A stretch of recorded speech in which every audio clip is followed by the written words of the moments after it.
true scary stories for sleep. Welcome to the Midnight Echoes.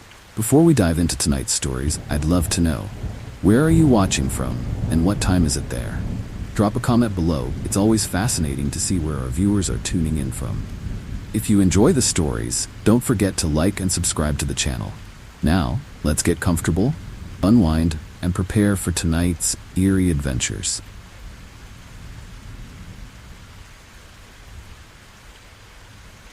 I was on a long road trip, driving through the middle of nowhere, when my fuel gauge dipped dangerously low. There wasn't much around, just miles of empty road and the occasional tumbleweed. Relief washed over me when I finally spotted a small, rundown gas station in the distance. The place looked like it hadn't seen a customer in years, but I had no choice. I pulled in, the old pump creaking as I stepped out of the car. As I began filling up the tank, I noticed the two attendants behind the counter inside. They were whispering to each other, casting quick, nervous glances my way. Chill ran down my spine, but I tried to shake it off. Maybe they just weren't used to seeing people out here in the middle of nowhere. I finished fueling up and walked inside to pay, the doorbell jingling eerily in the silence. The moment I stepped in, the atmosphere shifted. The air was thick with tension, and the attendants stopped whispering, their eyes locking onto me with unsettling intensity. I forced a smile, trying to act normal, but every instinct screamed at me to leave. As I handed over my money, I noticed the door behind the counter slightly ajar, revealing a dark, shadowy room beyond. Curiosity got the better of me, and I glanced toward the door, hoping to get a better look. That's when I saw it. A glimpse of something chilling, something that shouldn't have been there. The attendants quickly shut the door, their expressions turning cold. My heart pounded in my chest as I realized I'd seen something I wasn't supposed to. I had to get out of there and fast. I mumbled a quick thanks and turned to leave, but the attendants didn't move. Their eyes followed me, and I could feel their sinister intention, like a weight pressing down on me. My hand trembled as I reached for the door, cool night air barely calming my racing thoughts. As soon as I stepped outside, I sprinted to my car, fumbling with the keys in my haste to escape. The engine roared to life, and I slammed on the gas, the tires screeching as I sped away from the station. In the rearview mirror, I saw the attendants step outside, their figures silhouetted against the dim lights. They watched me go, their expressions unreadable, but I knew they weren't just harmless attendants. They had been plotting something, and I had narrowly escaped. As I drove away, the eerie feeling clung to me, the memory of their cold stares etched in my mind. The road stretched out before me, but the sense of safety I'd once felt behind the wheel was gone. I couldn't shake the feeling that they were still watching, still waiting for another chance to trap me in their twisted game. Eventually, the gas station faded into the distance, but the haunting memory remained. I'll never forget that night, the way the air seemed to thicken with danger. The chilling sense that I'd narrowly escaped something far worse than I could imagine. It was a reminder that not all help comes with good intentions, and sometimes the most ordinary places can hide the darkest secret.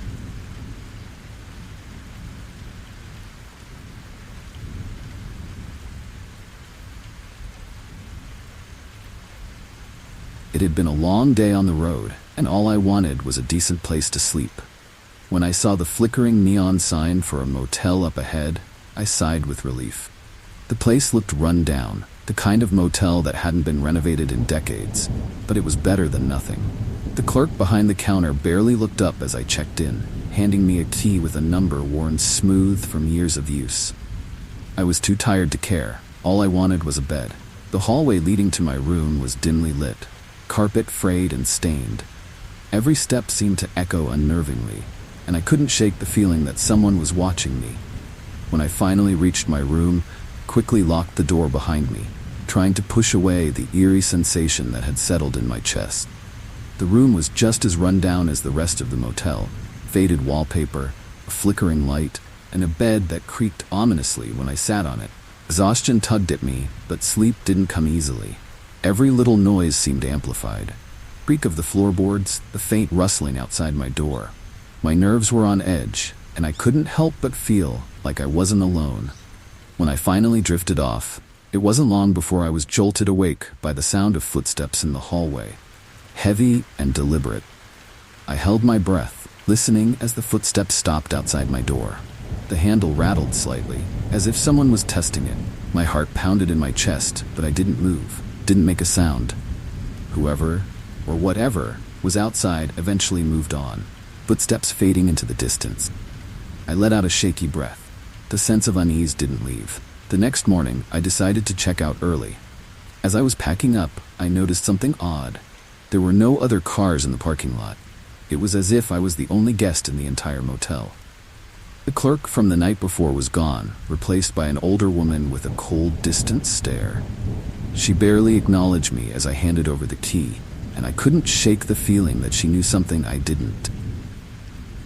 As I drove away, I glanced back at the motel, the neon sign flickering weakly in the morning light. That's when I saw them. Figures standing in the windows of the rooms, watching me leave. They were barely visible, shadows behind the dirty glass, but I knew they were there. My stomach twisted with dread as I realized that those weren't just other guests. The road stretched out before me, but I couldn't stop thinking about the motel and the eerie figures in the window. I'd checked in hoping for a place to rest, but I'd stumbled into something far more sinister. The thought of what might have happened if I'd stayed another night sent chills down my spine. By the time the motel disappeared from my rearview mirror, I'd made up my mind. I'd never stay in a place like that again. Haunting feeling of being watched, the unsettling silence of the empty halls, was all too much. That night had cost me more than just a room fee. It had left me with a memory I couldn't shake, a reminder that some places are better left unexplored.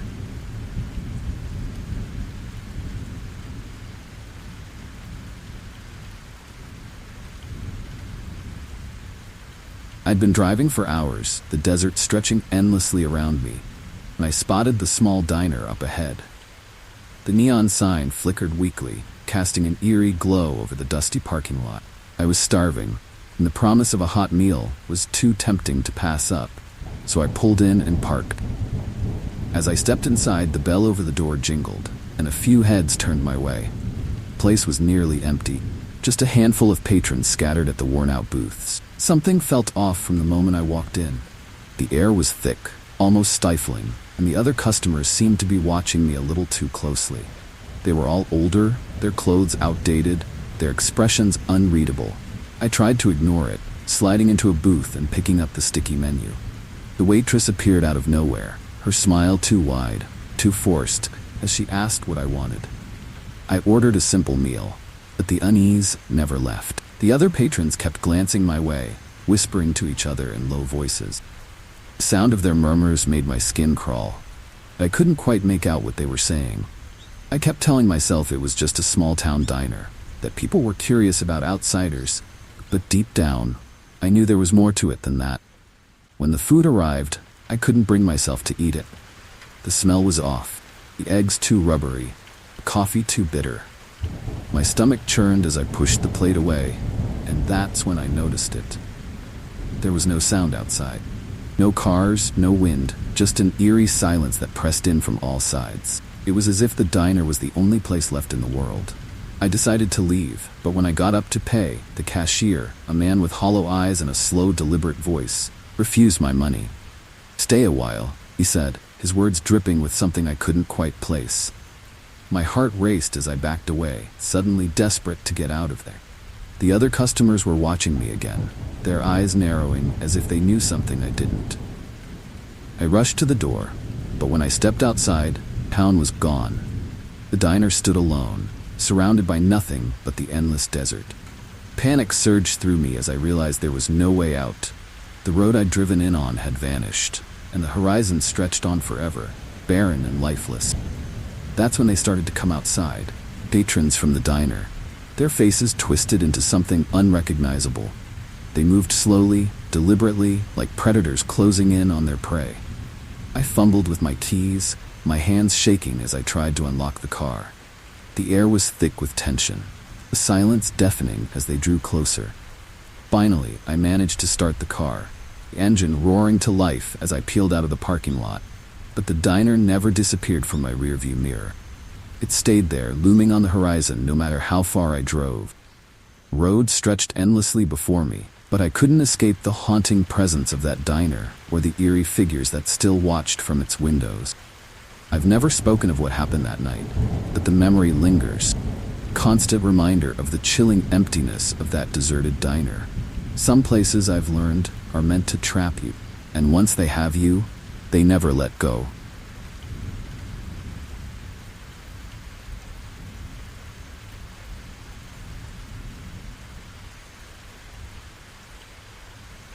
I was trying to avoid traffic, so I took an unfamiliar exit off the highway.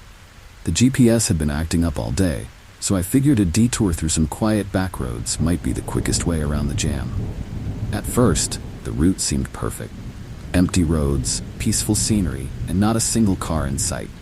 But as I drove deeper into the countryside, something didn't feel right. The road narrowed, the trees closing in around me like a dark tunnel. And then I saw the sign, "Welcome to Black Hollow."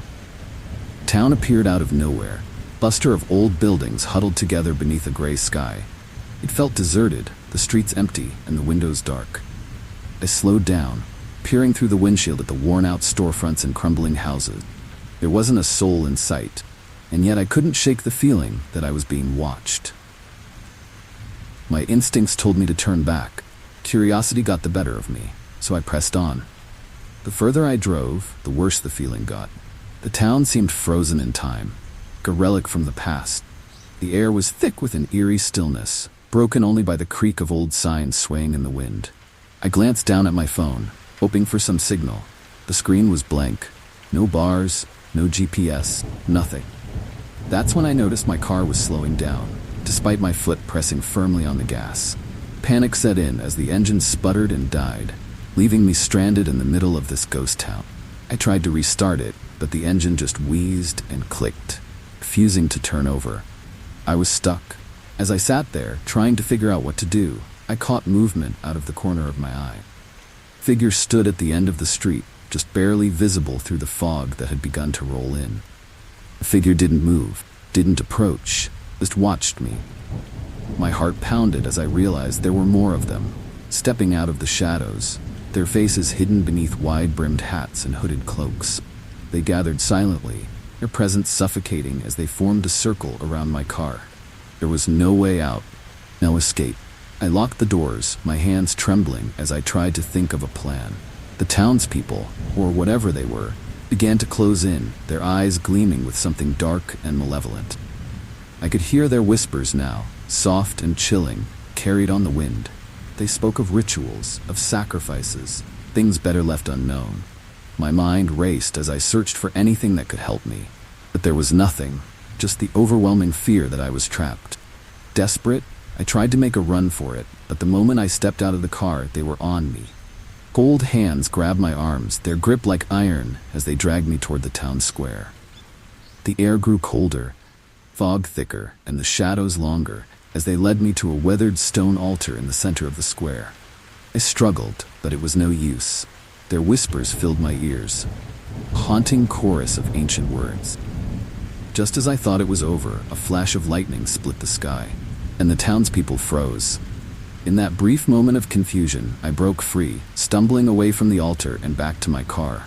I didn't look back as I fumbled with the keys, the engine miraculously roaring to life on the first try. I sped out of Black Hollow, the eerie town disappearing in my rearview mirror.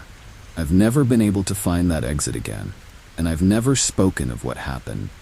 But the memory of that night, those cold, watchful eyes and the sinister whispers, still haunts me. I've learned my lesson. Some detours aren't worth the shortcut.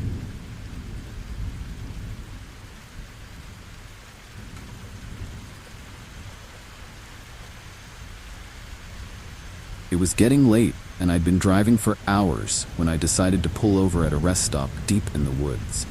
The place was eerily quiet, just a few scattered cars and the soft rustling of leaves in the breeze. The sun was setting, casting long shadows across the parking lot, and a strange feeling settled over me as I stepped out of the car. There was something off about the place, something that made the hairs on the back of my neck stand up. I headed for the restroom, trying to shake off the unease, but the closer I got, the worse it felt. The air was thick with a strange tension, and the usual sounds of nature seemed muted, almost absent. That's when I heard it, a soft chanting, barely audible but unmistakably there, drifting through the trees. Curiosity tugged at me, and against my better judgment, I followed the sound. The chanting grew louder as I made my way through the woods, my footsteps barely making a sound on the soft earth. Trees loomed overhead, their branches twisting together like skeletal fingers. My heart raced as I approached a small clearing, the source of the chanting just ahead. I crouched behind a thick tree, peering out into the clearing, and what I saw sent chills down my spine. A group of people, dressed in long, dark robes, stood in a circle around a stone altar. Their faces were hidden by hoods, and their voices rose and fell in a haunting, rhythmic chant. On the altar lay something, or someone, covered in a white sheet, motionless and silent. The air was thick with the scent of burning incense, and the shadows seemed to dance around the clearing, as if alive. Panic surged through me as I realized what I'd stumbled upon. I had to get out of there before they noticed me. But just as I turned to leave, a twig snapped underfoot, the sound echoing unnaturally loud in the stillness. The chanting stopped abruptly, and the robed figures turned as one, their eyes locking onto me with chilling intensity. My heart pounded in my chest as I backed away, desperate to escape. They didn't speak, didn't shout, just started moving toward me, their footsteps silent and deliberate. I ran, crashing through the underbrush, my breath coming in ragged gasps. The trees seemed to close in around me, the branches clawing at my skin as I tried to find my way back to the car. But no matter how fast I ran, I could feel them behind me, closing in with every step. Finally, I burst out of the woods and into the parking lot, my car a welcome sight in the fading light. I fumbled with the keys, my hands shaking, and jumped into the driver's seat. The engine roared to life, and I sped out of the rest area, not daring to look back. My heart was still racing, my mind spinning with what I'd just seen. The chanting echoed in my ears, a haunting reminder of how close I'd come to being part of that ritual. As the miles passed and the forest receded into the distance, I tried to convince myself it had been a nightmare, trick of the mind. But the memory of those dark, hooded figures and their eerie chant stayed with me, a chilling reminder that some places should be avoided at all costs. I've never stopped at a rest area in the woods again, and I never will.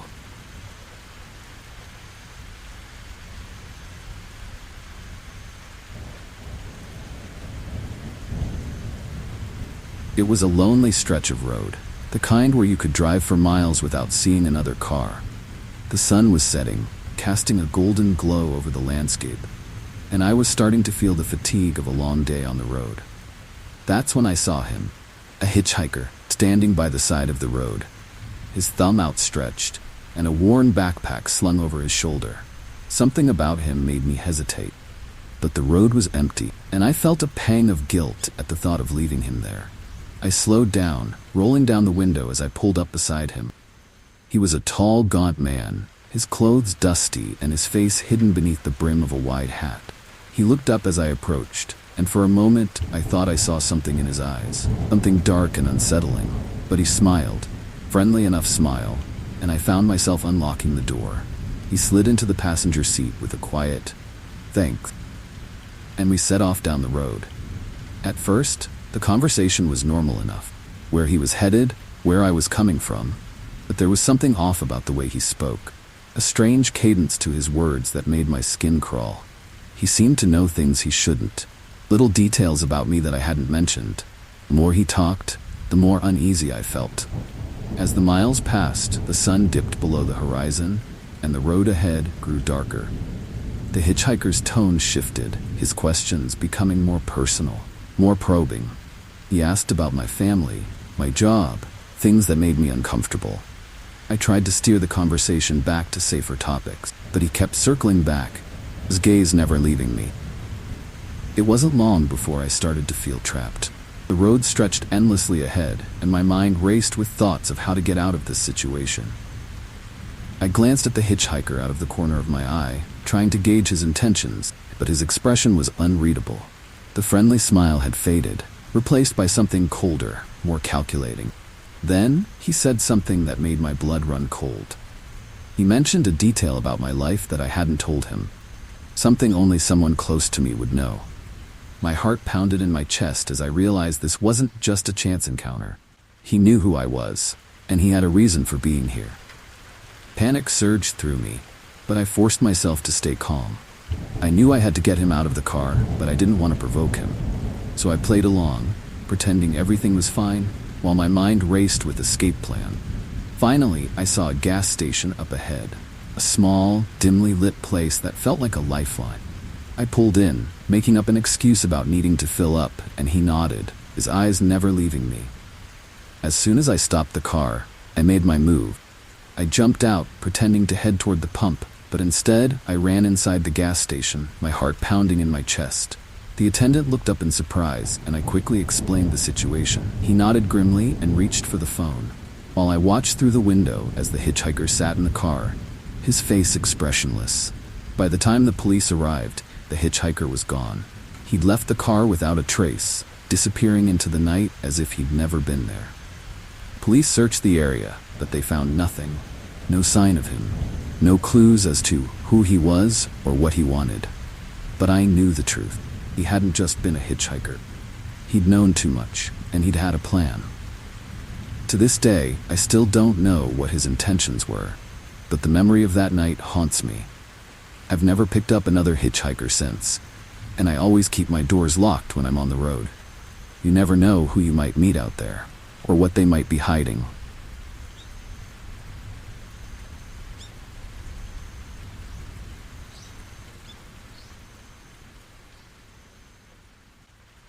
I was on a road trip, taking the scenic route through the countryside, when I stumbled upon it, a ghost town in the middle of nowhere.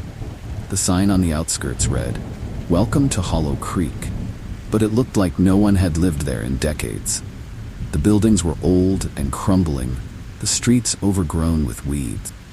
Curiosity got the better of me, and I decided to stop and explore, figuring it would make for an interesting detour. As I stepped out of the car, the air was thick with an eerie silence, broken only by the soft rustling of the wind through the trees. The town seemed completely deserted, not a soul in sight. I wandered down the main street, peering into the dusty windows of the abandoned shops. The sun was starting to set, casting long shadows that made the town feel even more deserted. But as I walked further in, I began to notice things that didn't quite add up. There were signs of recent activity, footprints in the dirt, a door slightly ajar, and a faint smell of smoke lingering in the air. My heart started to race as I realized I might not be alone. The feeling of being watched crept over me, and I found myself glancing over my shoulder, half expecting to see someone lurking in the shadows. But there was no one, just the empty buildings and the unsettling silence. I continued exploring, trying to shake off the growing sense of unease. The town was larger than I'd expected, with narrow alleys and winding streets that seemed to go on forever. I came across an old church, its doors wide open, and against my better judgment, I decided to go inside. The air was cold and musty, wooden pews covered in a thick layer of dust, but as I stepped further in, I heard it. A soft whisper, barely audible, but unmistakably there. My pulse quickened, and I froze, straining to hear. The whispering grew louder, more distinct, like multiple voices speaking at once. Couldn't understand what they were saying, but the tone was chilling, filled with a sense of urgency. I spun around, expecting to see someone behind me. The church was empty. The whispers seemed to come from all around me, echoing off the walls. Panic set in, and I bolted out of the church, my footsteps echoing loudly in the stillness. As I made my way back to the main street, I noticed something even more unsettling. The town had changed. The buildings, once old and decayed, now looked almost new, as if they had been restored in a matter of minutes. The streets were no longer overgrown, and the air was filled with the faint sound of voices and laughter. But there were no people, just shadows moving behind the windows, flickering like distorted images. My heart raced as I realized the town wasn't as abandoned as I had thought. I was surrounded by ghosts, trapped in a place where the past and present seemed to blur together. The whispers grew louder, more insistent, as if they were trying to tell me something, trying to keep me there. I ran back to my car, my hands shaking as I fumbled with the keys. The engine roared to life and I sped out of Hollow Creek, not daring to look back. The town disappeared in my rearview mirror, but the haunting feelings stayed with me. The whispers, the shadows, they were more than just tricks of the mind. They were real, and they had been trying to pull me into their world. I've never gone back to Hollow Creek, and I avoid taking back roads whenever I can. The memory of that ghost town and the chilling realization that it wasn't as empty as it seemed still haunts me. Some places are better left forgotten. There's secrets buried in the past where they belong.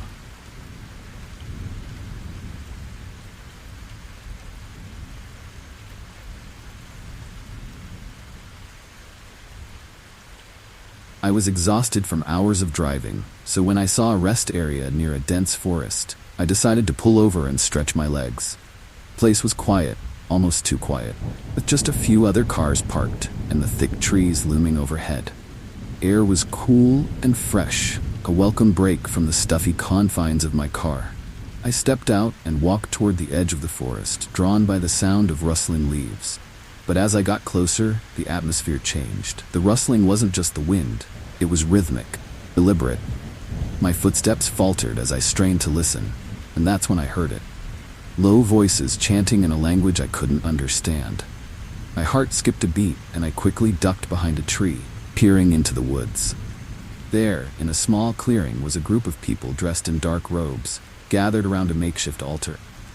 They hadn't noticed me yet, but the sight of them sent chills down my spine.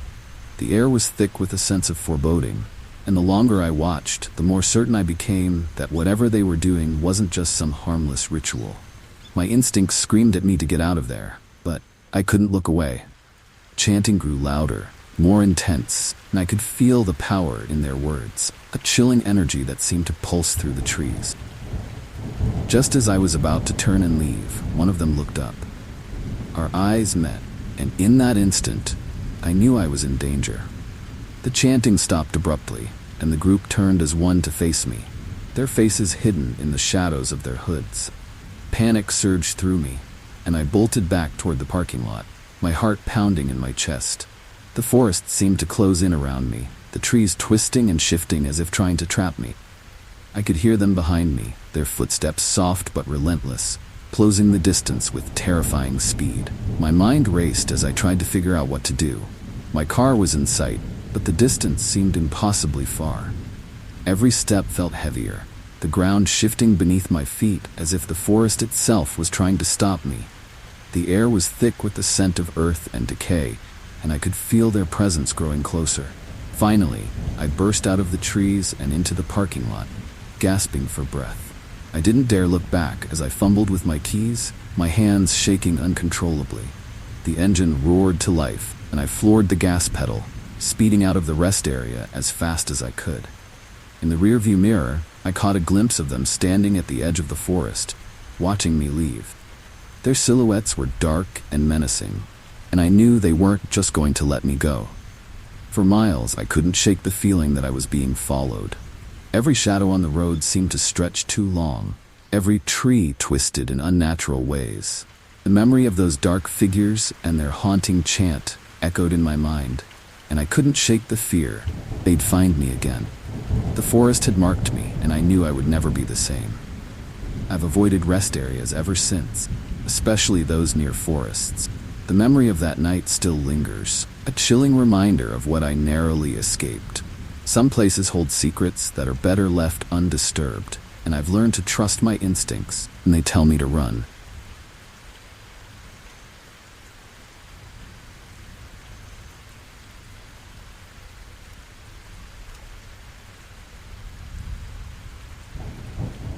I was on a road trip, enjoying the freedom of the open highway, when I decided to take a scenic detour.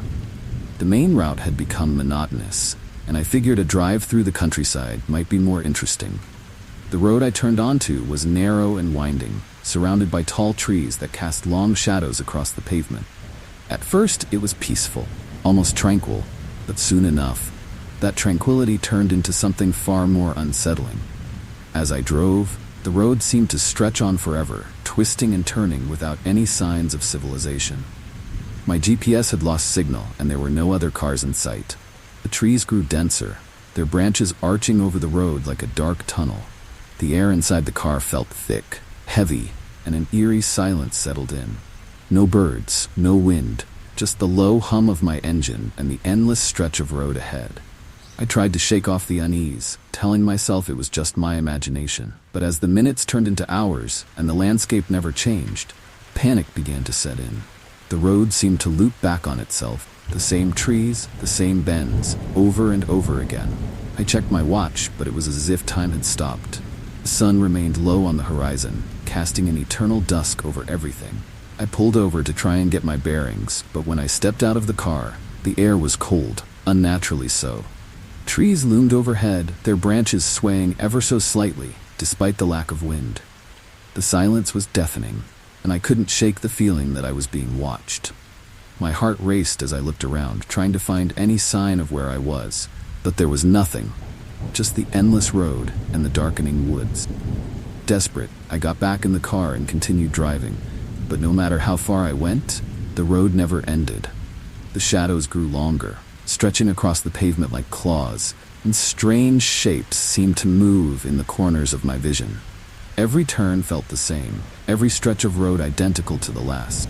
It was as if I was trapped in a loop, driving through a place that didn't want me to leave. Then, out of nowhere, I saw a figure standing in the middle of the road. I slammed on the brakes, the car skidding to a stop just inches from them. It was a woman, dressed in old-fashioned clothes, her face pale and expressionless. She didn't move, didn't react, just stared at me with hollow eyes. My heart pounded as I realized she wasn't real, at least not in the way I understood reality. I tried to drive around her, but every time I moved, she reappeared in front of the car, her presence becoming more oppressive with each attempt. The road began to close in around me, the trees twisting into grotesque shapes, the air thick with a sense of dread. It was as if the road itself had become a trap, and the woman was its gatekeeper, refusing to let me leave. In a moment of desperation, I floored the gas pedal, driving straight through her. The car jolted violently, but when I looked back, she was gone. The road ahead was still endless, but I kept driving, fueled by fear and adrenaline. I didn't care where I ended up, I just wanted to escape. Finally, after what felt like an eternity, I saw lights up ahead. A small town, ordinary and welcoming. I pulled into the first gas station I saw, my hands shaking as I stepped out of the car. The attendant looked at me with concern, but I couldn't bring myself to explain what had happened. I just filled up the tank and got back on the main road, vowing never to take another detour again. The memory of that vanishing road still haunts me. I've tried to find it on maps, but it doesn't exist. At least not in the way normal roads do. It was a place out of time, out of reality, and I know I barely escaped with my sanity intact. Some roads aren't meant to be traveled, and I learned that lesson the hard way.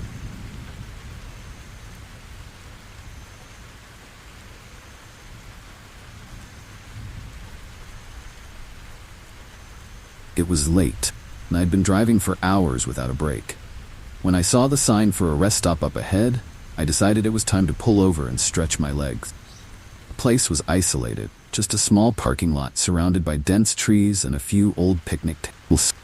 The lights flickered weakly, casting eerie shadows across the asphalt.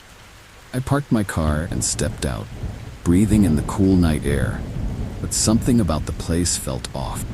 There were no other cars, no sounds except for the distant hum of the highway and the rustling of leaves in the wind.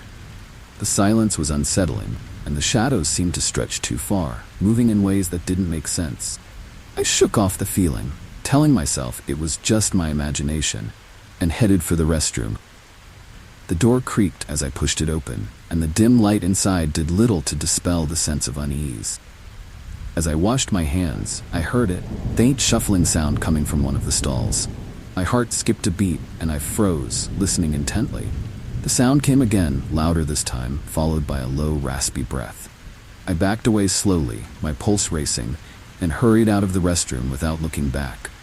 The parking lot felt even more ominous now, the shadows deeper, the silence heavier. I rushed to my car, but as I reached for the door handle, I noticed movement out of the corner of my eye. Figures stood at the edge of the trees, barely visible in the darkness. My heart pounded in my chest as I realized there were more of them. Shadowy figures emerging from the woods, slowly making their way toward me. Their movements were slow, deliberate, and I could feel their eyes on me, watching with an intensity that sent chills down my spine. Panic surged through me as I fumbled with my keys, my hands trembling uncontrollably. Figures drew closer, their faces hidden in the shadows, but I could sense their malevolent intent. I finally managed to unlock the door and jumped inside, locking it behind me. The engine roared to life, and I slammed on the gas, speeding out of the rest stop as fast as I could. In the rearview mirror, I saw them standing in the middle of the parking lot, watching me leave.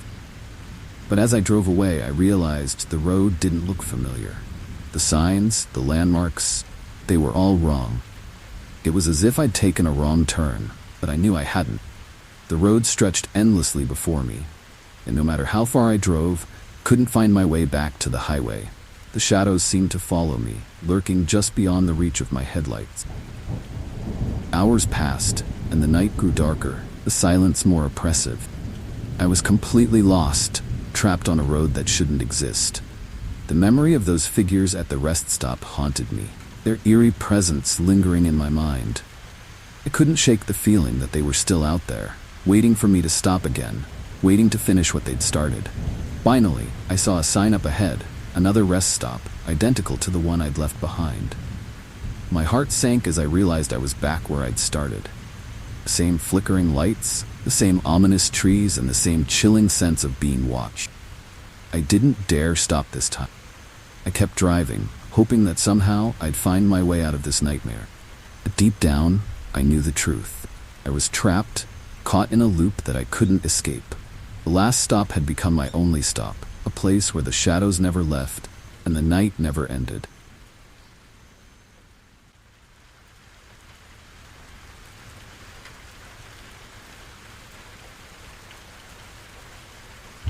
I was driving alone late at night, hoping to make it through another stretch of highway before exhaustion set in.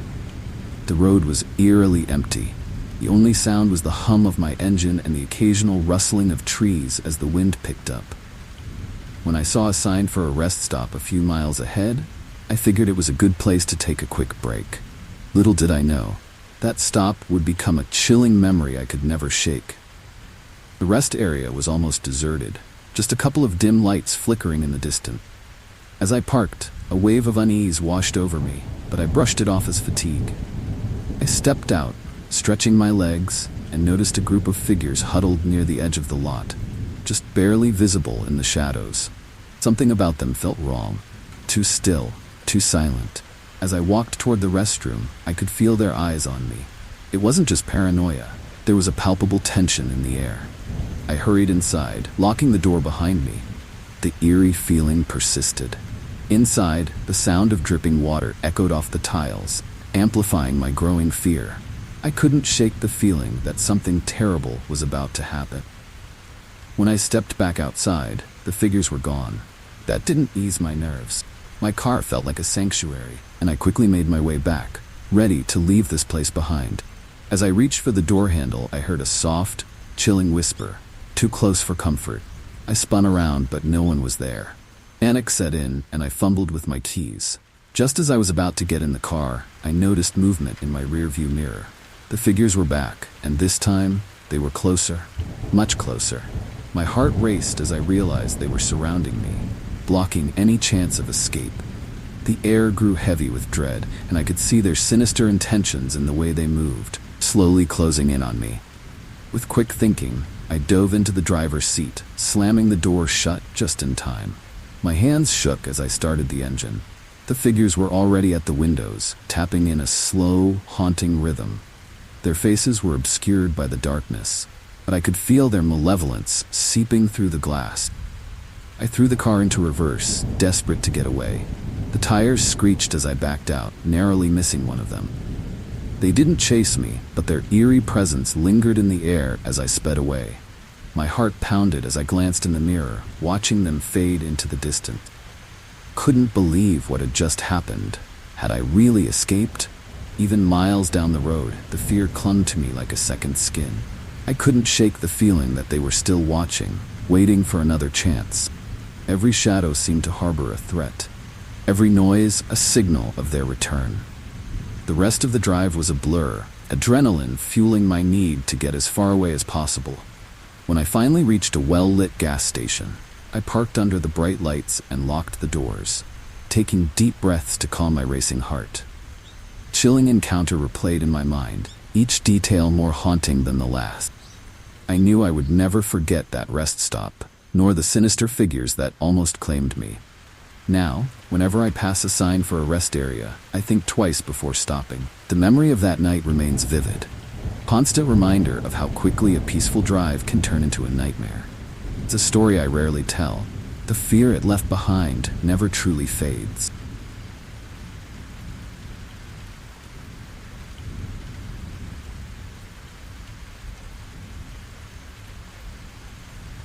Our camping trip started like any other, full of excitement, laughter, and the promise of a peaceful retreat in nature. We set up our tents in a secluded spot by the lake, far from any other campers. The sun was just beginning to set, casting an orange glow over the water, and we couldn't have asked for a more serene setting. Little did we know, the night would soon take a chilling turn. As darkness fell, we gathered around the campfire, sharing stories and roasting marshmallows. It wasn't long before we noticed something eerie, a strange, almost imperceptible rustling in the bushes nearby. At first, we brushed it off as an animal. The sound persisted, growing closer with each passing minute. The hairs on the back of my neck stood on end. We tried to ignore it, but the atmosphere had shifted. The once peaceful campsite now felt oppressive, as if we were being watched. Then we found the first sign, crudely carved symbol on a tree near our tents. It wasn't there when we arrived, and none of us had seen or heard anyone approach. A sense of dread settled over us like a heavy fog. One of my friends suggested it was just a prank. Deep down, we all knew better. The symbol felt too deliberate, too ominous. We decided to stay close to the fire, flickering light offering a small sense of security. But as the night wore on, we realized that whatever or whoever had marked the tree wasn't done with us yet. Around midnight, we heard footsteps, slow, deliberate, and far too close for comfort.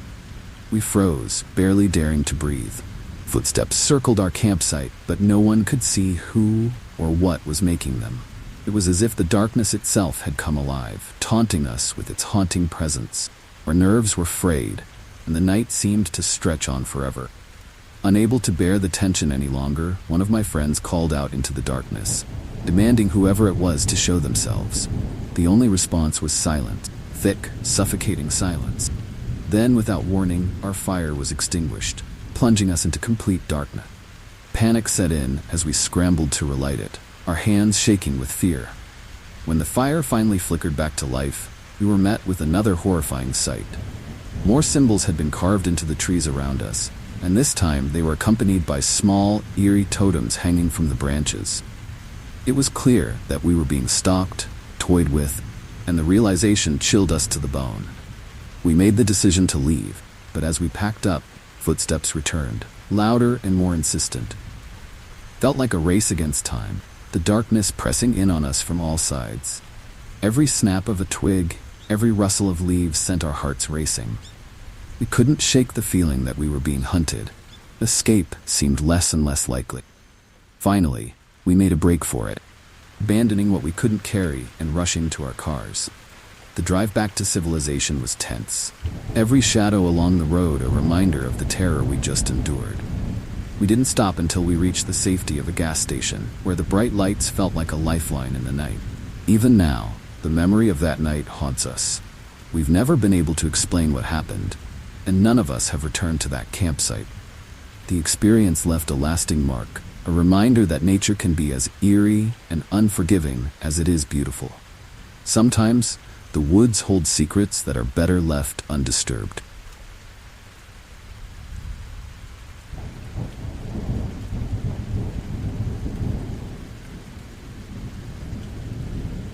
I've always been drawn to the eerie allure of abandoned places, so when I heard about an old house on the outskirts of town, I couldn't resist the urge to explore it.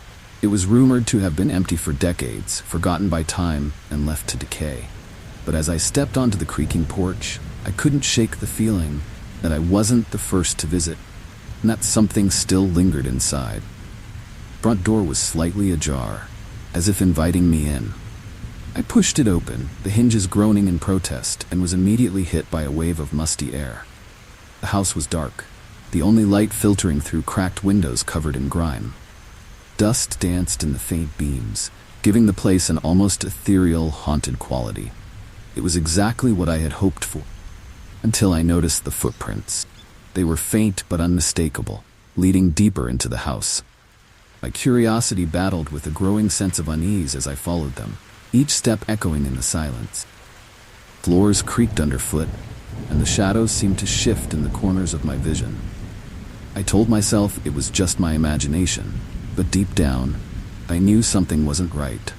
As I explored, I found signs that the house wasn't as abandoned as it seemed. The footprints led to a room at the end of the hall, where I discovered a makeshift bed made of old blankets and newspapers. There were half-eaten cans of food scattered around, and the air was thick with a foul, rotting smell.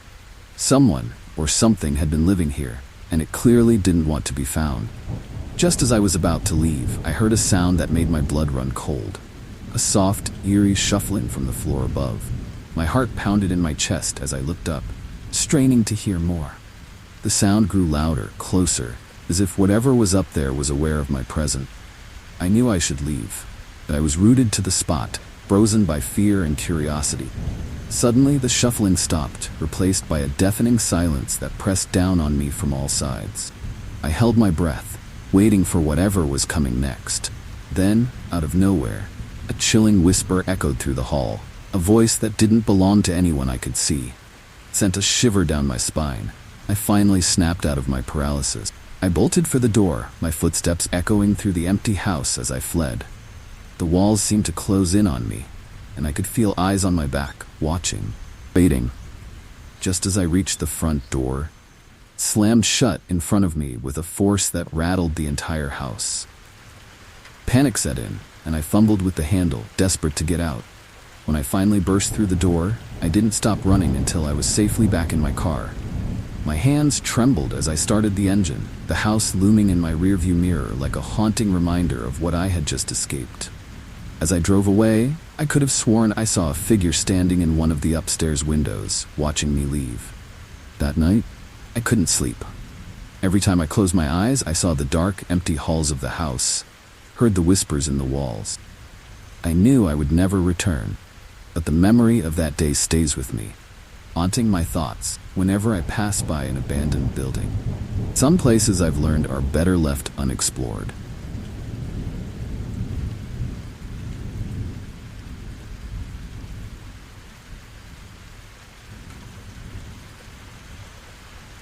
It was one of those nights where the highway seemed to stretch on forever, an endless ribbon of asphalt disappearing into the darkness. I was exhausted, but the thought of stopping at a sketchy motel didn't appeal to me, so I kept driving. That's when I saw him, a lone hitchhiker standing on the side of the road, his thumb out and his face half hidden in the shadows. Against my better judgment, I pulled over. He climbed in without saying much, just a muttered thanks. As he settled into the passenger seat, I tried to make small talk, but he wasn't much of a conversationalist, only offering vague, unsettling responses. His silence was chilling, kind that makes you question whether you made the right decision. Still, I told myself he was just tired, like me.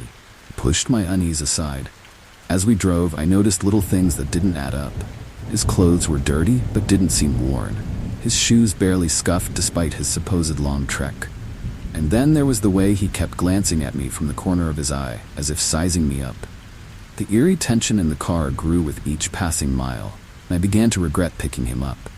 The highway was empty, not a single car in sight, and the isolation only amplified the unease. I kept one hand on the wheel and the other near my phone, just in case. That's when he spoke, his voice low and sinister, asking me if I believed in fate. The question hung in the air, heavy with unspoken implications. My pulse quickened as I glanced at him, trying to gauge his intentions. Before I could answer, he leaned closer, his breath hot against my ear, as he whispered something I'll never forget. "You were meant to find me tonight." The chilling statement sent a wave of fear crashing over me, and I realized with dawning horror that this was no ordinary hitchhiker. His presence felt wrong, haunting even, and I knew I had to get him out of my car. I tried to stay calm, offering a weak smile as I searched for an excuse to stop. The highway stretched on, unforgiving and endless. He seemed to sense my fear, his demeanor shifting from quiet to menacing. I could feel his eyes boring into me, his intentions growing darker with each passing second. I had to act fast. Finally, I spotted an exit sign and made a quick decision. I told him I needed to stop for gas, my voice shaky but firm. He didn't argue, just nodded, but the look in his eyes told me he wasn't fooled. As I pulled into the gas station, I saw a chance to escape. I told him I'd be right back, leaving the engine running as I stepped out of the car. The moment my feet hit the pavement, it bolted for the station's door, my heart pounding in my chest. I could hear him shouting after me, his voice twisted with anger. I didn't look back. Once inside, I begged the clerk to call the police, barely able to catch my breath. When I finally glanced outside, the hitchhiker was gone, vanished into the night. The police arrived soon after, but they found no trace of him. It was as if he had never been there at all. The officers assured me it was probably just a drifter. The haunting feeling lingered long after they left. I couldn't shake the thought that I had narrowly escaped something far worse than just a bad decision. Now, whenever I drive down that highway, I keep my doors locked and my eyes on the road. I've learned my lesson. Some strangers are better left in the dark, no matter how lonely the road ahead may seem.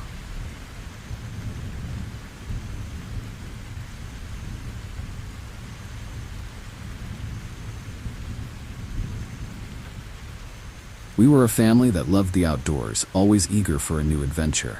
This time, we decided to explore a remote forest we'd heard about, one untouched by tourists, full of natural beauty and mystery. The day started off like any other hike, with the kids laughing and the crisp air filling our lungs.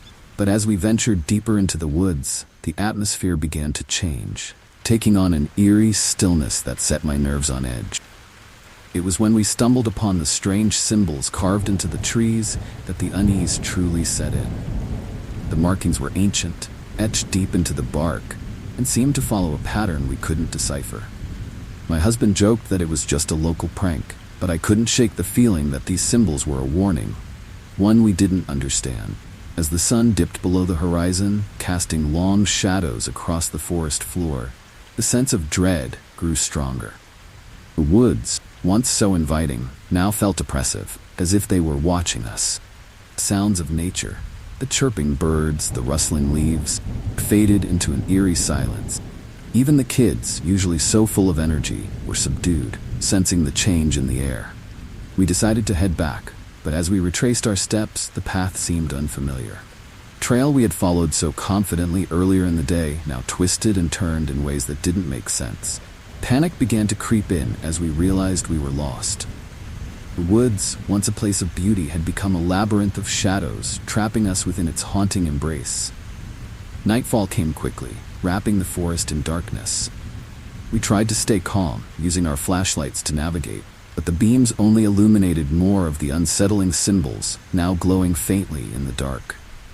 I couldn't shake the feeling that we weren't alone, that something ancient and malevolent was watching us, waiting for the right moment to strike. The sound started then, soft, distant at first, growing louder. Footsteps, heavy and deliberate, echoing through the trees. We stopped, holding our breath, but the footsteps didn't. They grew closer, circling us, predator toying with its prey. My heart raced as I clutched my children close, trying to shield them from whatever was out there. We broke into a run, desperation fueling our every step, but no matter how fast we went, the footsteps kept pace. Forest seemed to twist and shift around us, leading us in circles. Every tree looked the same, every path a dead end. It was as if the woods themselves were trapping us, refusing to let us leave. Finally, we burst into a small clearing, gasping for breath. Footsteps stopped, but the silence that followed was even more terrifying. We didn't dare move, didn't dare make a sound. Then, out of the corner of my eye, I saw them. Glowing eyes staring at us from the darkness. They watched us with a chilling intensity full of malice and hunger, In a final act of desperation, we made a break for it, running blindly through the forest. Somehow, by sheer luck or fate, we stumbled upon the edge of the woods. The moment we crossed that invisible boundary, the oppressive weight lifted and the sounds of the normal world returned. We didn't stop running until we were safely back in our car. As we drove away, the dark silhouette of the forest loomed in the rearview mirror, a haunting reminder of what we had narrowly escaped. We've never spoken of that night since. The memory lingers, constant warning to never underestimate the power of the unknown.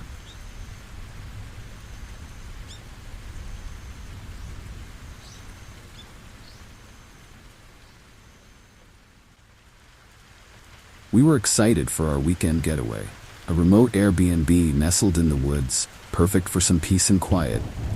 The listing promised a cozy cabin with all the modern amenities, and the pictures made it look like something out of a fairy tale. When we arrived, everything seemed perfect. The air was crisp, the cabin was charming, and the seclusion was exactly what we needed.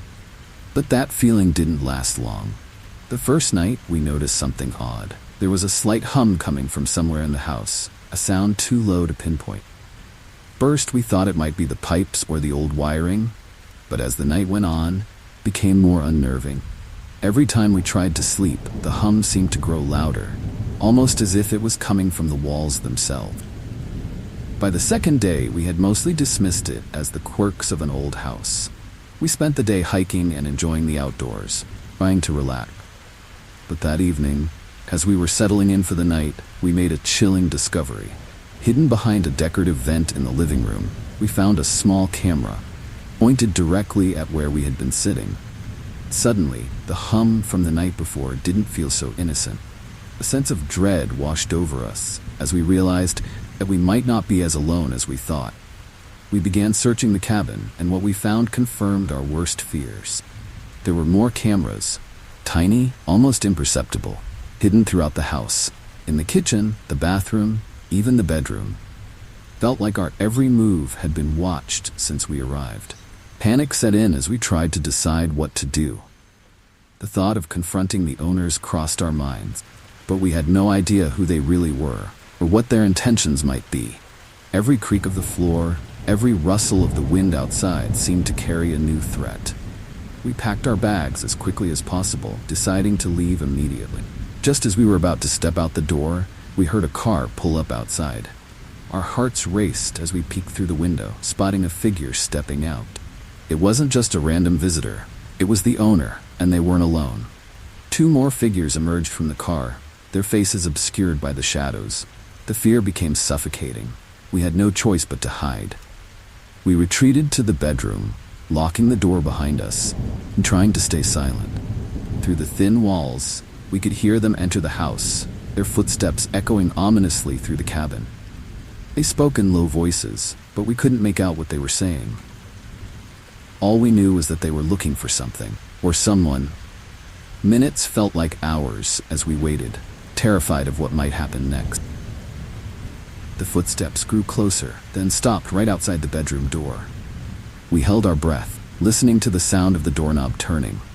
But just as they were about to enter, a loud crash from the other side of the house drew their attention away. It was our chance. We slipped out of the bedroom window quietly as possible and ran into the woods.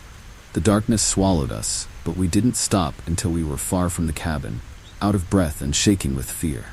We could still hear the distant sounds of the owners searching the house, but we didn't dare look back. Our only goal was to reach the car and get away. When we finally made it to safety, we contacted the authorities, but by the time they arrived, the cabin was empty. The owners had disappeared, leaving no trace behind. The whole experience felt surreal, like a nightmare we couldn't wake up from. We never found out who they were or what they intended. But one thing was clear: we were never meant to leave that cabin. Now, whenever we book a place to stay, we double-check everything. That weekend taught us that you can never be too careful, especially when you think you're alone. Some places hold secrets that are better left undiscovered.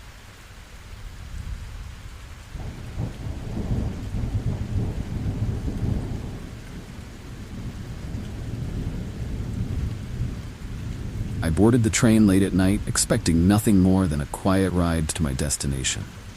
The carriage was nearly empty, just a few tired passengers scattered throughout.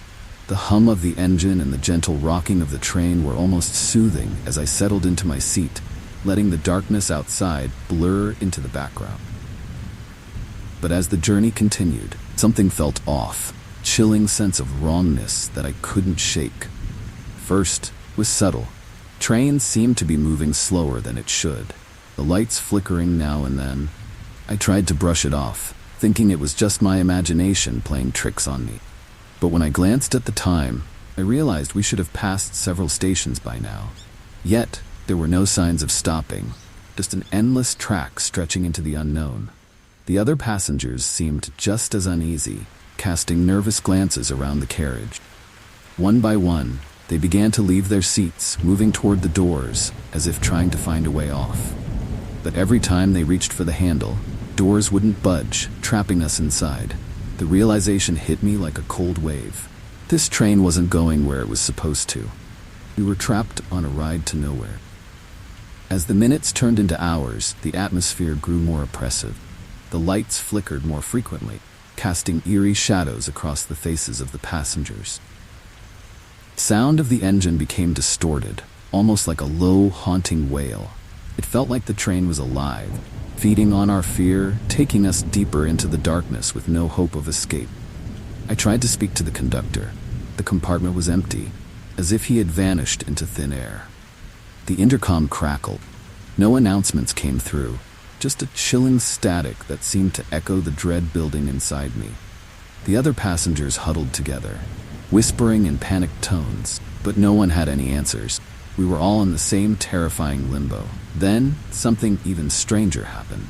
The windows, once showing the dark countryside, began to blur and twist. The outside world dissolved into a surreal landscape, full of shadows and ghostly figures that seemed to float alongside the train. It was as if we had crossed into another dimension, one where the rules of reality no longer applied. The haunting images outside mirrored the growing fear inside the carriage. The passengers began to disappear. One moment they were there, the next, gone, without a trace. I watched in horror as the woman sitting across from me faded into nothingness, her terrified expression the last thing I saw. Panic gripped me as I realized that I might be next. The train seemed to be feeding on us, consuming our very existence. Desperation took over. I searched the carriage for any way to escape, but every door, every window was sealed tight. The lights flickered one last time before plunging us into complete darkness. In that suffocating blackness, I could hear whispers, soft, chilling voices telling me that there was no escape, that this was the end of the line. But then, just as suddenly as it had started, the train came to a halt. The lights flickered back on, revealing an empty carriage. The other passengers were gone, and I was alone. The doors finally opened, and I stumbled out onto a deserted platform, my legs shaking with fear. The station was unfamiliar, shrouded in fog, and there was no sign of where I was or how I had gotten there. As I looked back at the train, its haunting silhouette against the fog, I knew I had narrowly escaped something far worse than I could comprehend. The station was silent, the air thick with an eerie stillness. I never found out where that train was taking us or what happened to the others. But I knew one thing for sure. I would never board a late-night train again.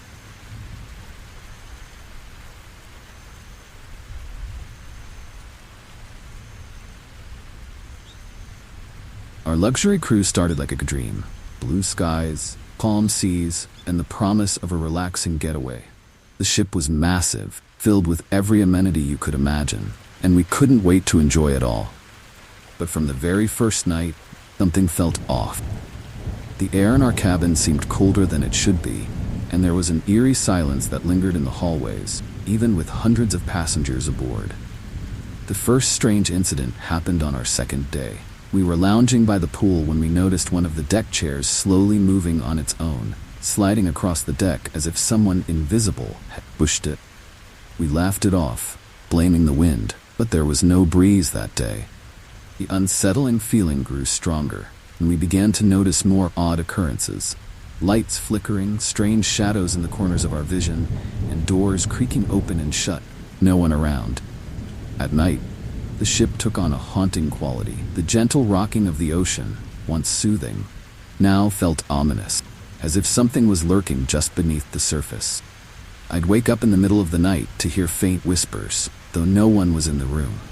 It wasn't just us. Other passengers started sharing their own eerie experiences. Unexplained noises, objects moving on their own, and even sightings of ghostly figures roaming the ship. Things took a darker turn when one of the passengers went missing. The crew searched the ship from top to bottom, but there was no sign of her. The security footage showed her walking down the hall toward her cabin, but after that, she simply vanished. No one knew what had happened. The tension on the ship grew palpable. It was as if the ship itself was swallowing people whole. By the fourth day, the haunting became impossible to ignore. We were in the ship's theater when the lights suddenly went out. When they flickered back on, the stage curtains were torn and strange symbols were scratched into the walls. The air was thick with a chilling presence, and we all rushed out, desperate to escape the oppressive atmosphere. But the ship felt like a labyrinth, every hallway leading us deeper into its eerie grip. We tried to report the incidents to the crew, but they dismissed our concerns, insisting everything was under control. Yet the fear in their eyes told a different story. They knew something was wrong. They couldn't or wouldn't acknowledge it. We were trapped on this haunted vessel, with no way to escape until we reached port. That night, the ship's engines suddenly stopped. We were adrift in the middle of the ocean, the lights flickering out, plunging us into darkness. Panic spread as passengers scrambled to find answers. The crew was nowhere to be found. The whispers returned, louder now, echoing through the halls like a haunting chorus. We huddled together in our cabin, praying for morning to come. When dawn finally broke, the ship was eerily quiet. The engines had restarted on their own, and the ship continued its course as if nothing had happened. The missing passengers were never found, and the strange occurrences didn't stop. We spent the rest of the cruise in a state of constant fear, never knowing what would happen next. When we finally docked, we couldn't get off the ship fast enough. The relief of being on solid ground was overwhelming, but the memories of that haunting voyage lingered. We never spoke of it again, but the experience left a mark on all of us. The luxury cruise we had dreamed of turned into a nightmare we could never forget.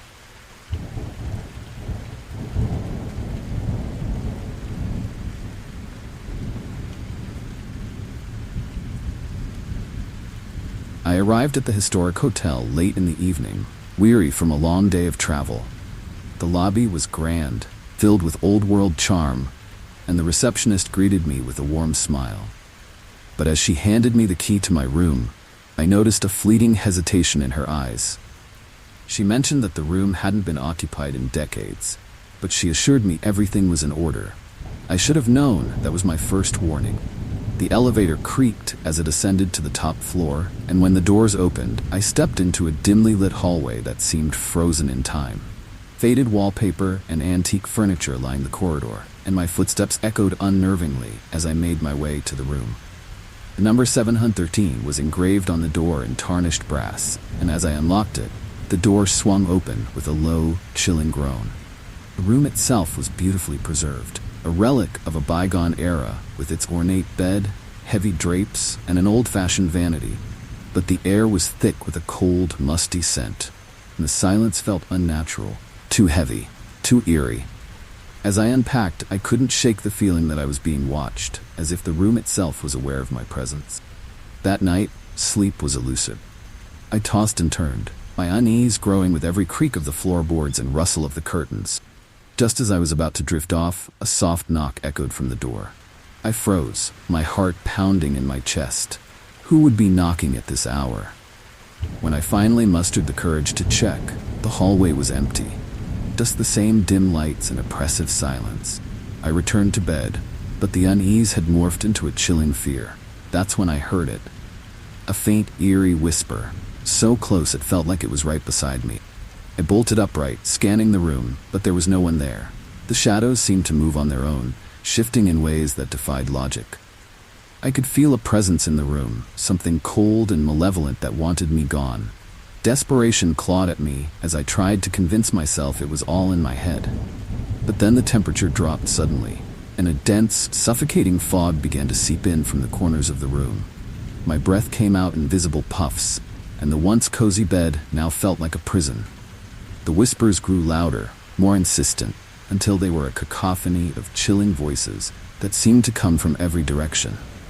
Unable to stay any longer, I grabbed my things and rushed for the door. But as I reached for the handle, the door slammed shut on its own, locking me inside. Panic surged through me as I tugged and pulled. The door wouldn't budge. The whispers turned into sinister laughter, mocking my efforts. Felt like the room was closing in on me, determined to keep me trapped. Just when I thought I couldn't take it anymore, the door suddenly swung open and I stumbled into the hallway. The cold air followed me, and as I looked back, I could see the outline of a figure standing in the doorway, its form distorted and shadowy. I didn't wait to find out more. I ran down the hall, not stopping until I was safely in the lobby. The receptionist's expression said it all when I told her what happened. She simply nodded and offered me a new room without question, but I could see the fear in her eyes. Room 7113 had claimed many guests over the years, she whispered. Not all of them had left. That night, I slept in a different room, but the memory of that haunted encounter stayed with me. I never returned to that hotel, and to this day, I wonder what might have happened if I hadn't escaped. The experience left me with a deep respect for the unknown, and a firm resolve to never ignore those subtle warnings again.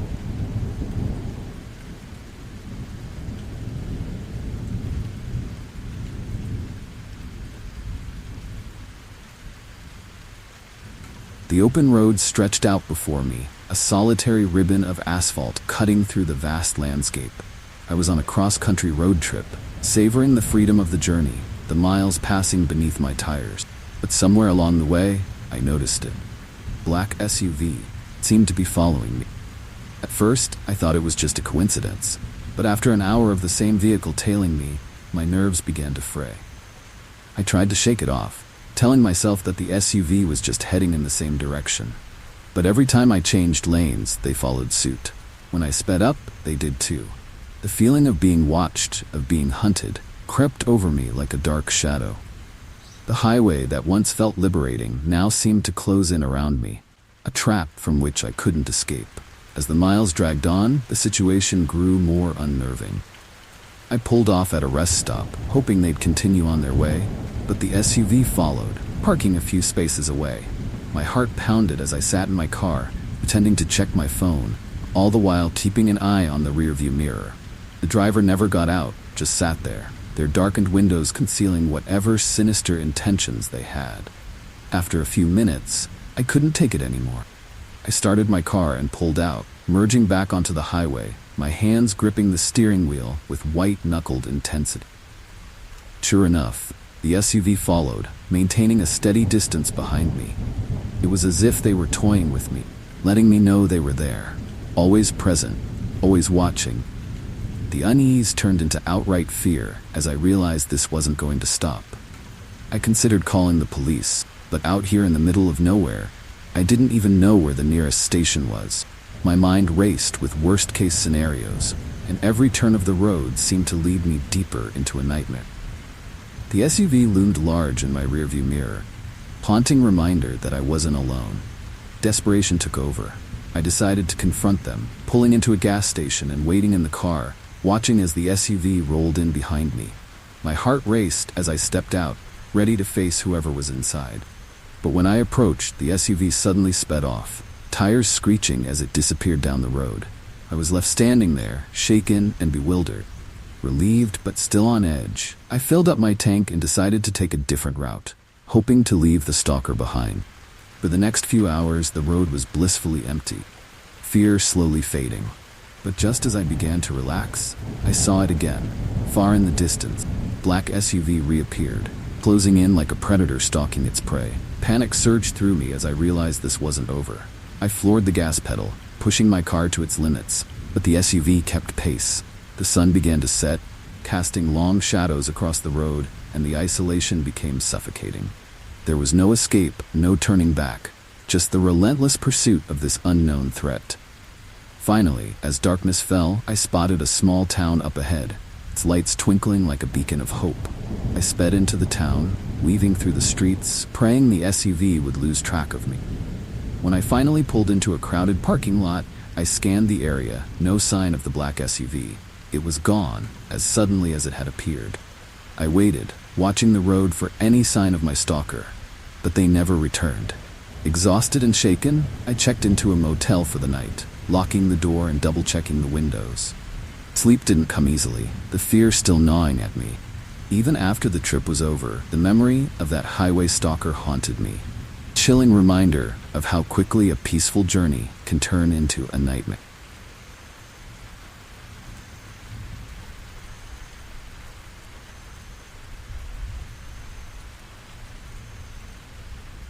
It was supposed to be a simple cycling trip through the countryside, peaceful escape from the chaos of daily life. I had mapped out a route that would take me through some quiet, scenic roads, far from the usual traffic. But as I pedaled through an unfamiliar town, I noticed a sign for a detour.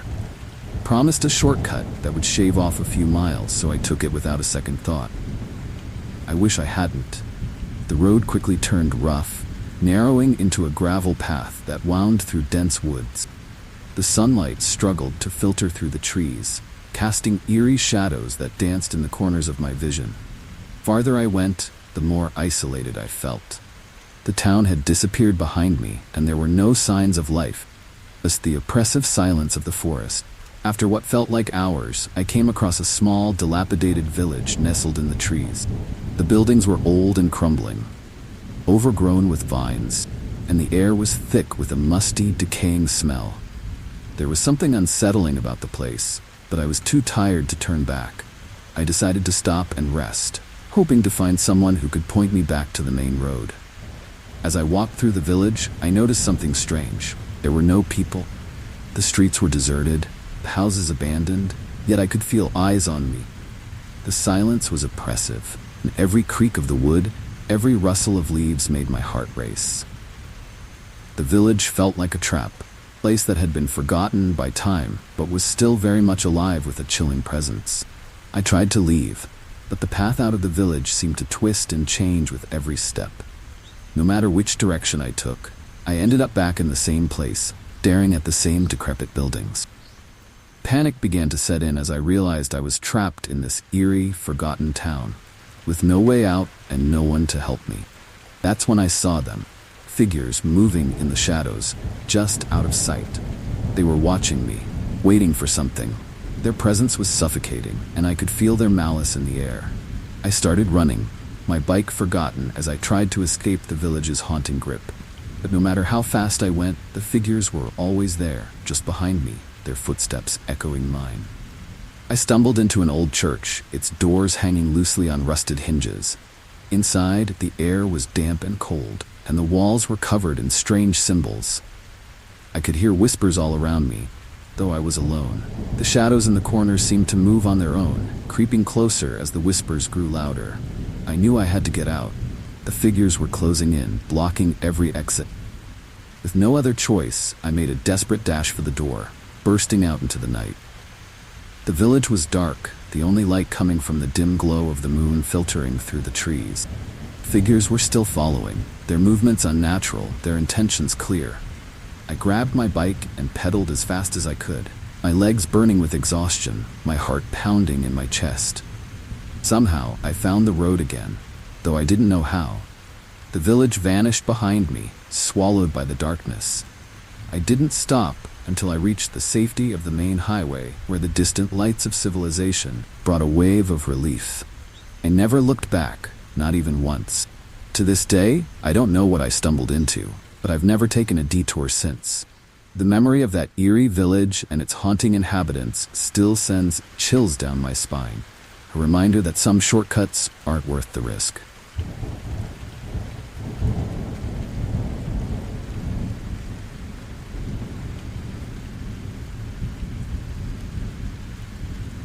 I've always loved late-night runs, cool air and quiet streets, offering a peaceful escape from the day's chaos.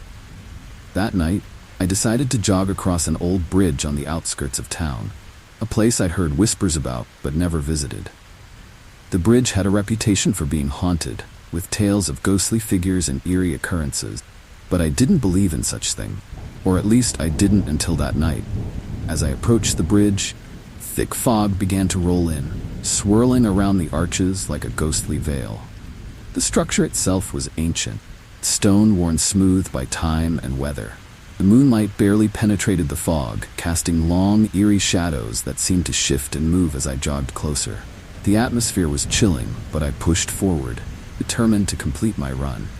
The moment I set foot on the bridge, the temperature dropped sharply. My breath came out in visible puffs, and the usual sounds of the night, crickets, rustling leaves, fell silent. The only noise was the soft thud of my footsteps on the stone, echoing unnervingly in the stillness. As I reached the middle of the bridge, I felt it, an oppressive presence, heavy and cold, like I was being watched. I slowed to a walk, my senses on high alert. That's when I saw them, figures emerging from the fog, their forms barely visible but undeniably there. They moved slowly, almost gliding, their eyes glowing faintly in the dim light. Panic gripped me as I realized they were heading straight for me, their eerie presence growing stronger with every step. I tried to turn back. The fog had thickened, swallowing the path behind me. The figures were closer now, their faces twisted in expressions of sorrow and anger. Their voices whispered through the air, unintelligible but filled with a haunting sense of despair.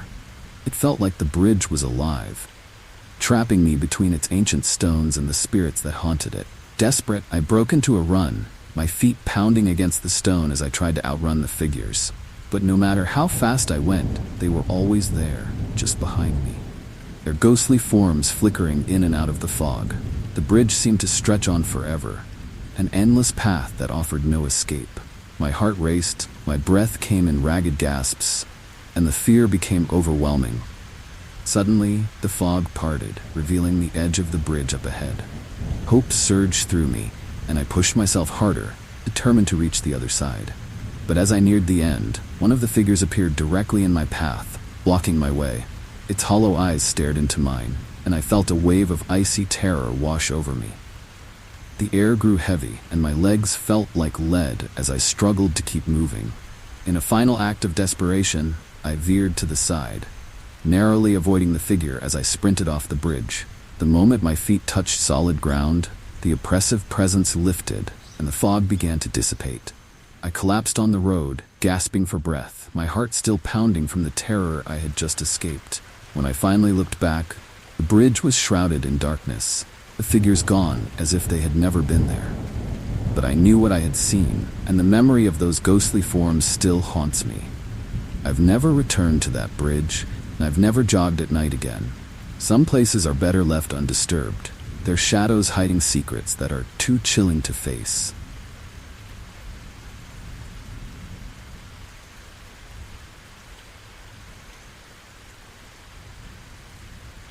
The storm came out of nowhere, a massive tornado ripping through the sky and forcing us to take refuge in the storm shelter. It was an old, rusty thing, buried in the backyard of the house we'd rented for the weekend. The wind howled outside as we hurried down the steps, the heavy door slamming shut behind us with a chilling finality. Inside, the air was musty, and the dim light from our flashlights flickered. We tried to make ourselves comfortable in the cramped space. At first, we were just relieved to be safe, but as the minutes ticked by, the unease began to set in. There was something unsettling about the shelter. The walls seemed too close, the silence too thick. It wasn't just the storm making me nervous. It was something else, something I couldn't quite put my finger on. The others felt it too, their laughter and small talk fading into a tense quiet. As we settled in for what we thought would be a short stay, I noticed a strange box in the corner, half buried under some old blankets. It was metal, covered in dust and rust, and seemed out of place in the otherwise bare shelter. Curiosity got the better of me, and I pulled it out, brushing off the grime. The box was locked, but the latch was old and brittle. With a little force, it popped open. Inside, we found a collection of old photographs, yellowed with age, and a journal. Photos were eerie, showing the shelter we were in, but years ago. People in the pictures looked grim, almost frightened, and there were strange markings on the walls behind them, symbols we hadn't noticed in the dim light. My heart began to race as I flipped through the journal, the entries becoming more frantic with each page. The journal belonged to the previous owners of the house, and their story was chilling. They had built the shelter not just for storms, but for something else, something they believed was lurking in the area. The entries spoke of strange noises at night, of shadows moving just beyond the edge of the property, and of disappearances that the authorities couldn't explain. The final entry was hastily scrawled, warning whoever found the journal to never stay in the shelter after dark. The wind howled louder outside, and the shelter seemed to groan in response. We were all on edge now, the atmosphere thick with fear. The symbols on the walls, which we could now see clearly, glowed faintly in the darkness. It was as if the shelter itself was trying to warn us, or perhaps trap us. The realization that we might not be alone in that tiny space crept over us, and every creak and groan of the metal walls sent shivers down my spine. Then the lights went out. The single bulb that had provided a weak glow flickered and died, plunging us into complete darkness. Panic set in as we fumbled with our flashlights, their beams casting eerie shadows on the walls. That's when we heard it, a soft, almost imperceptible scratching sound coming from the far end of the shelter. It was faint, but it was there, and it was getting closer. We huddled together, our breaths coming in shallow gasps as the scratching grew louder. The door to the shelter began to rattle, not from the wind, but from something on the other side, something that wanted to get in. The storm outside seemed to rage harder, as if in response to whatever was happening inside. We knew we had to get out. The storm still raged above us, and the door was our only protection. Just as the scratching reached a fever pitch, the storm suddenly died down, leaving an eerie silence in its wake. The door stopped rattling, and the shelter fell deathly quiet. We didn't waste any time. We grabbed what we could and bolted for the exit. The moment we stepped outside, the air felt different, heavy with a sense of dread. We didn't look back as we ran toward the house, desperate to put as much distance between us and the shelter as possible. The next day, we packed up and left without a word. The storm shelter remained untouched, its secrets buried once again. But the memory of that night, the symbols, the journal, and the scratching at the door, those will stay with me forever. Some places are meant to protect you, but others hide secrets that are better left undiscovered.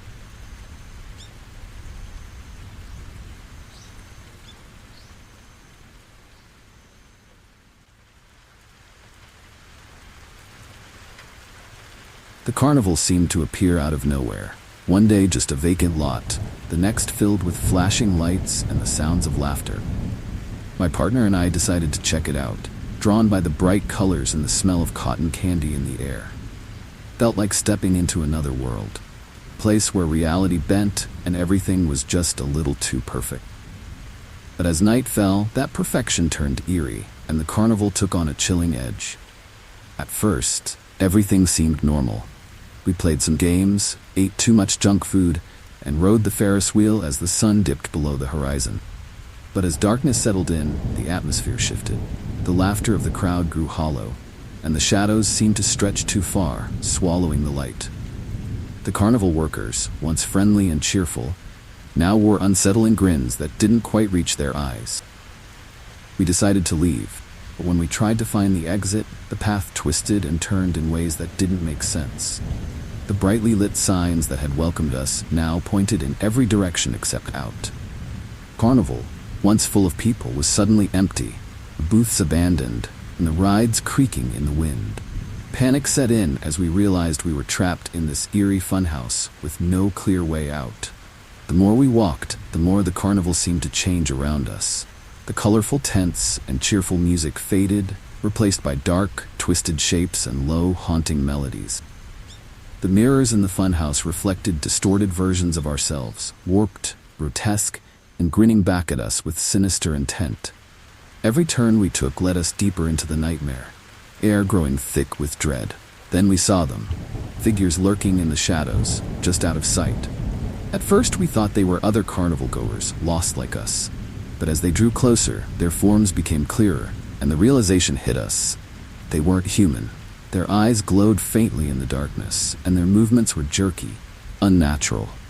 They watched us with an intensity that sent chills down my spine. We tried to run, but the carnival seemed to stretch on forever, an endless maze of twisted attractions and eerie silence. Figures followed us, their footsteps growing louder, more insistent. We stumbled into a darkened tent, hoping to hide, but the moment we entered, flaps closed behind us, trapping us inside. The air was thick with the smell of decay, and the only light came from a flickering bulb overhead. In the center of the tent stood a single mirror, taller than any we had seen before. Its surface rippled like water, and as we approached, we saw something terrifying. Our own reflection, but with twisted, malevolent expressions. The reflections grinned at us, their eyes gleaming with dark intent. Felt like the mirror was trying to pull us in, to trap us in the nightmare forever. Desperate to escape, we backed away, but the tent walls seemed to close in on us, the fabric twisting and writhing like a living thing. The figures outside began to scratch at the tent, their nails scraping against the fabric with a chilling sound. Just when we thought there was no way out, the tent flaps burst open, and we ran out into the night, not stopping until we were far from the carnival. When we finally looked back, the carnival was gone, vanished as if it had never been there. The vacant lot was empty once again. The lights and sounds of the carnival, nothing but a haunting memory. We never spoke of what happened that night, but the nightmare lingered in our minds. Whatever that place was, it wasn't meant for the living, and we were lucky to have escaped.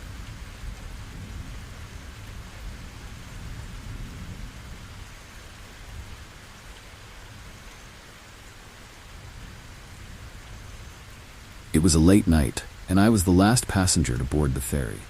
The waters were calm, and the city lights gradually faded into the distance as the ferry pushed out into the dark, open water. I found a quiet spot on the deck, eager to relax after a long day. The hum of the engine and the gentle sway of the boat were almost soothing, but as the night deepened, an eerie stillness settled over the ferry that I couldn't ignore. The first sign that something was wrong came when I noticed how empty the ferry seemed. There had been a few other passengers when we left, but now the deck was deserted. I wandered inside, expecting to find them in the cabin, but it was empty too. The only sound was the creaking of the ship as it moved through the water. It was as if everyone had vanished, leaving me alone in the middle of the night. I tried to shake off the unease, telling myself it was just the late hour playing tricks on me. But then I saw them, figures standing at the far end of the deck, barely visible in the dim light. They were still, too still, and as I walked closer, I realized something was off. Their clothes were outdated, their faces pale and expressionless. They didn't seem to notice me, their eyes fixed on the horizon as if they were waiting for something. Called out, but none of them responded. The silence was chilling, and a sense of dread began to creep over me.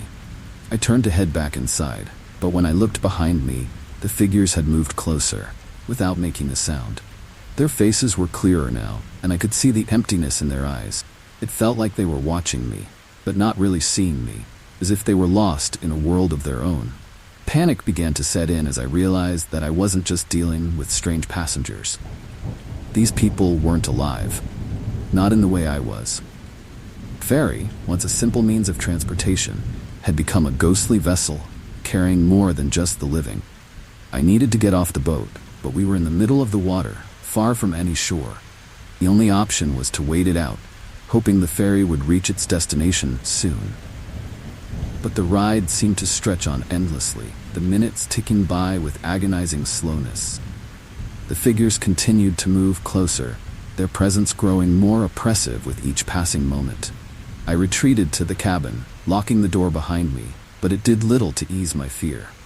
The ferry felt alive with an eerie energy, and I could hear faint whispers in the corridors, as if the spirits were trying to communicate. The temperature dropped suddenly, and I could see my breath in the cold air. The windows fogged up, and when I wiped them clear, I saw something that made my blood run cold. More figures, standing on the water, their ghostly forms illuminated by the faint moonlight. They were watching the ferry, their eyes locked on mine, as if waiting for me to join them. I backed away from the window, my heart pounding in my chest. The ferry creaked and groaned, and I could feel it slowing down. But when I looked outside again, there was no land in sight, just an endless expanse of dark water. The figures on the deck were now just outside the cabin door, their ghostly hands reaching for the handle. I knew I couldn't stay here any longer. With no other choice, I ran out onto the deck, pushing past the ghostly passengers and heading for the lifeboats. My hands shook as I lowered one into the water, and I didn't look back as I climbed in and paddled away. The ferry drifted farther into the night, its ghostly passengers still aboard, watching as I escaped into the darkness. When I finally reached the shore, the ferry was nowhere to be seen. It was as if it had never existed, a ghostly vessel lost to the sea. I'll never forget that night, the chilling presence of those lost souls, and the haunting realization that not all passengers make it to their destination.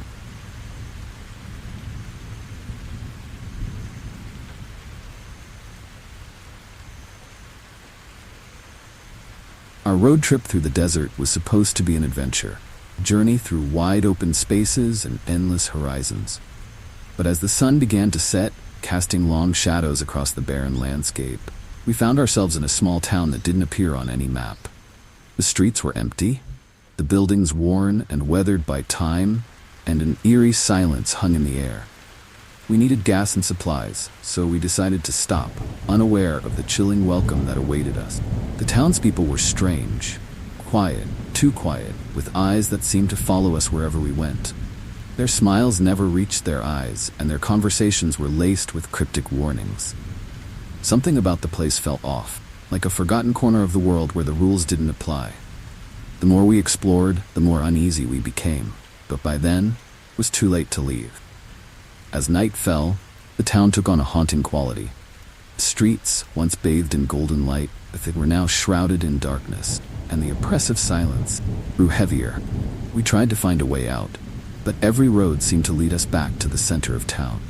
Panic set in as we realized we were trapped, and the townspeople, once merely strange, now seemed sinister. They watched us with cold, calculating eyes, as if deciding our fate. The sense of dread intensified when we discovered that the gas station was empty. No fuel, no attendants, just an eerie quiet. The town seemed to close in around us, the buildings leaning closer, their windows like dark, hollow eyes. Townspeople appeared out of the shadows, surrounding us with unsettling smiles. They spoke in hushed tones, their words filled with chilling implication.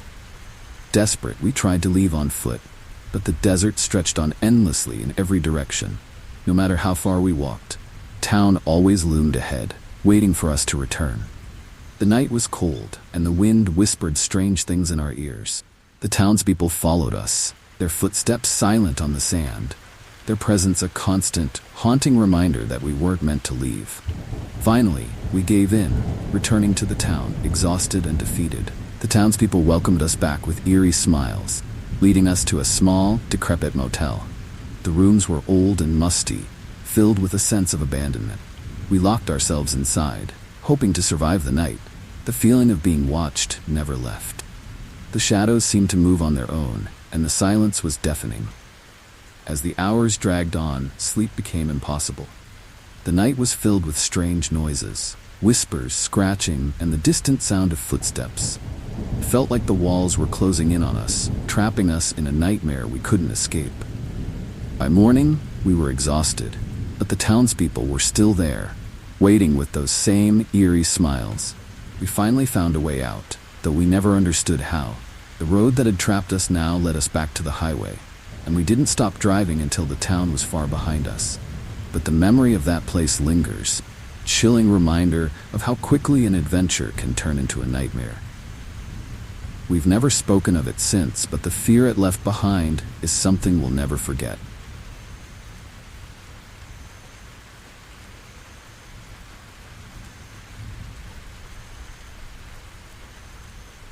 The lake was supposed to be a peaceful escape, a romantic getaway in a secluded spot far from the chaos of everyday life. We rented a canoe, eager to explore the calm waters and enjoy the solitude. The morning started off perfectly, the sun shining and the water smooth as glass. But as we paddled deeper into the lake, a sense of unease began to creep in, and the shadows around us seemed to grow longer.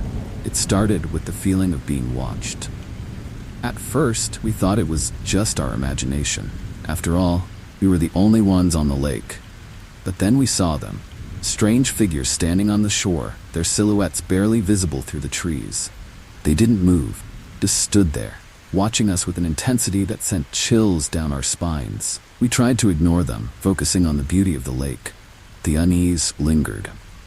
As we paddled farther from the shore, the water began to change. The surface, once calm and clear, grew darker, almost black, as if something was lurking beneath. The figures on the shore remained still, but their presence was suffocating, a constant reminder that we weren't alone. The air grew heavy, and the once bright day took on a haunting quality, the sunlight dimming as if filtered through a veil of shadows. Then the water started to ripple, small waves forming around the canoe. We looked around, but there was no wind, no reason for the disturbance. The ripples grew stronger, and the canoe began to rock, making it harder to paddle. Panic set in as we realized that something was following us, something just beneath the surface. We tried to turn back, but the shore seemed farther away than before, and the figures were still there, waiting. The water around us grew more turbulent, and we saw glimpses of something dark and massive moving beneath the surface. Every time it surfaced, the canoe rocked violently, nearly tipping us into the lake. The figures on the shore were closer now, their eyes gleaming in the dim light. We paddled frantically, trying to escape the unseen force that was pursuing us, but the lake had become a maze of shadows and terror. Finally, with one last desperate effort, we reached the shore, collapsing on the bank, gasping for breath. The figures were gone, vanished into the trees, but the memory of their haunting presence remained. The lake, once a place of beauty and peace, had turned into a nightmare that we barely escaped. We left that place as quickly as we could, never looking back, the shadows still lingering in our minds.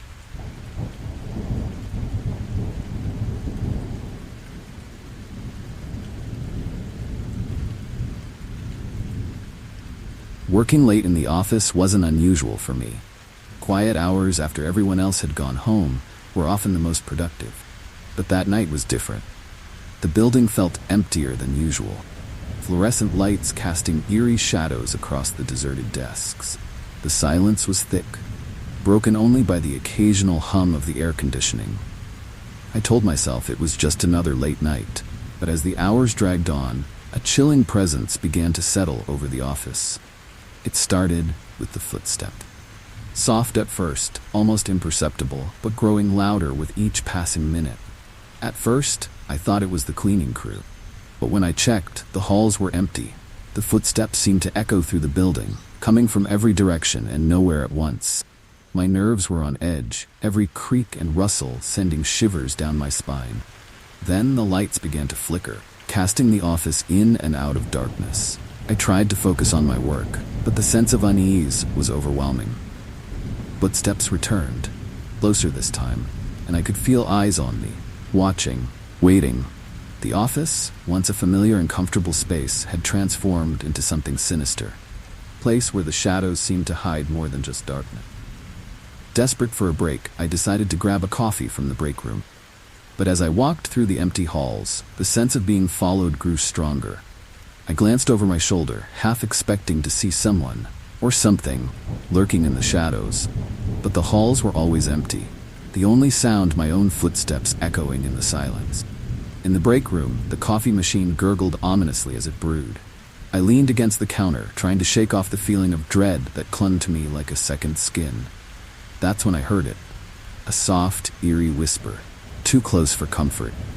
My heart raced as I spun around, but there was no one there. The whispers continued, growing louder, more insistent, filling the room with a chilling presence. I fled back to my desk, determined to finish my work and leave as quickly as possible. But the office wasn't done with me yet. The lights flickered again, plunging the room into darkness. The footsteps returned, heavy and deliberate, and this time I knew they were coming for me. I grabbed my things and bolted for the door, the sense of dread now a suffocating weight. As I reached the exit, I glanced back one last time and saw a figure standing at the end of the hall, its form shrouded in shadow. It didn't move, just watched me with cold, empty eyes. I didn't wait to find out what it wanted. I fled into the night, the oppressive silence of the office still echoing in my ears. That was the last time I stayed late at work. The haunting presence of that night, a constant reminder that some places are better left in the light.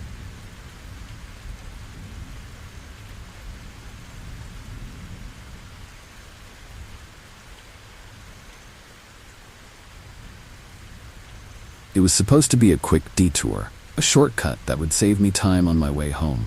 The road was empty, a narrow strip of asphalt cutting through the dense woods. Instruction signs were old and faded, and I assumed the work had long since been completed. As I drove deeper into the forest, the trees closed in around me, their branches casting eerie shadows across the road. It wasn't long before I realized I had made a terrible mistake. The first sign of trouble came when I hit a patch of rough gravel. The road, once smooth and well-paved, had turned into a treacherous path full of potholes and debris. I slowed down, trying to navigate the uneven terrain, but the deeper I went, the worse it got.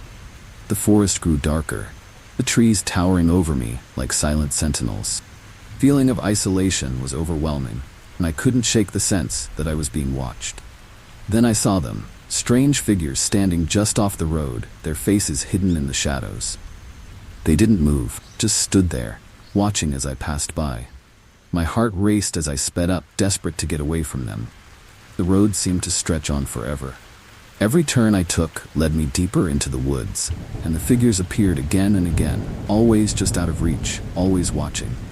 Panic set in as I realized I was lost. Road signs had disappeared, and the construction barriers were now twisted and broken, as if something had torn through them. I tried to turn back, but the road had changed, twisting and turning in ways that made no sense. The figures were closer now, their presence suffocating, and I could feel their cold eyes on me, tracking my every move. Just when I thought I couldn't take it anymore, my car's engine sputtered and died. I was stranded in the middle of the forest, with no cell signal and no way out. The silence was deafening, broken only by the sound of my own breathing. The figures stepped closer, emerging from the shadows, their faces pale and expressionless. They circled the car, their eyes gleaming in the darkness. Desperate, I tried to restart the engine, but it was no use. Figures were right outside now, their hands pressed against the windows, their breath fogging up the glass. I locked the doors, my heart pounding in my chest, but I knew it wouldn't be enough. The road, forest, figures. It was all a trap, and I had fallen right into it. As the figures closed in, the forest seemed to come alive, the trees creaking and groaning as they bent toward the car. The air grew thick with the scent of decay, and the darkness pressed in from all sides. I knew I had to get out, but there was nowhere to go. The road had led me to this place, and now it wasn't going to let me leave.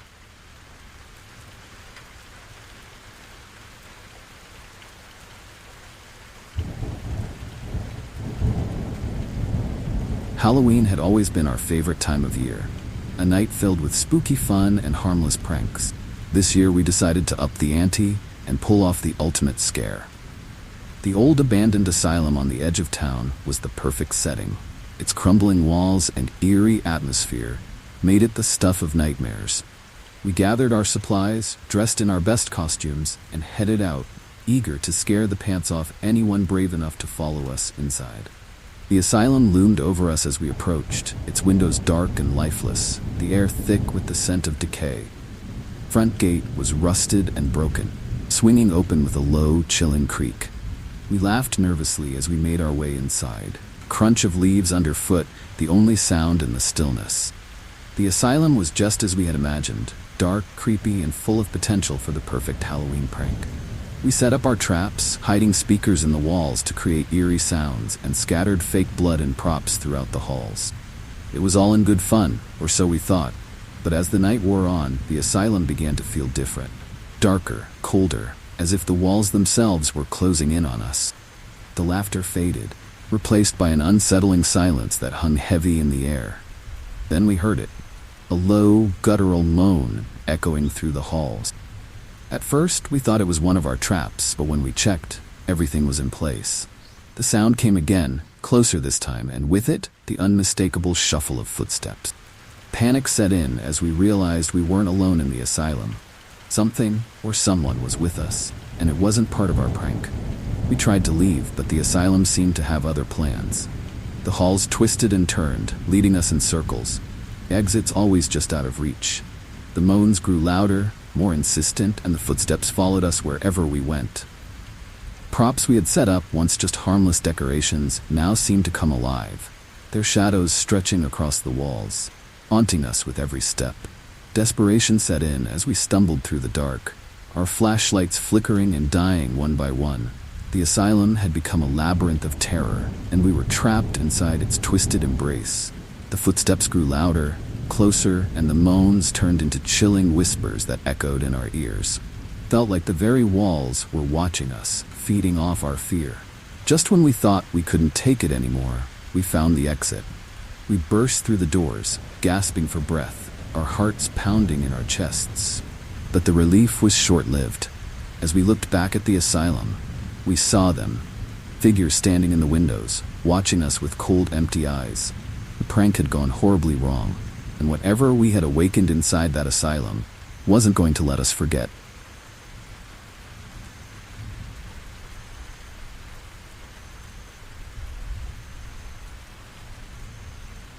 The ancient castle had always fascinated us, a relic of a bygone era, perched high on a cliff overlooking the sea.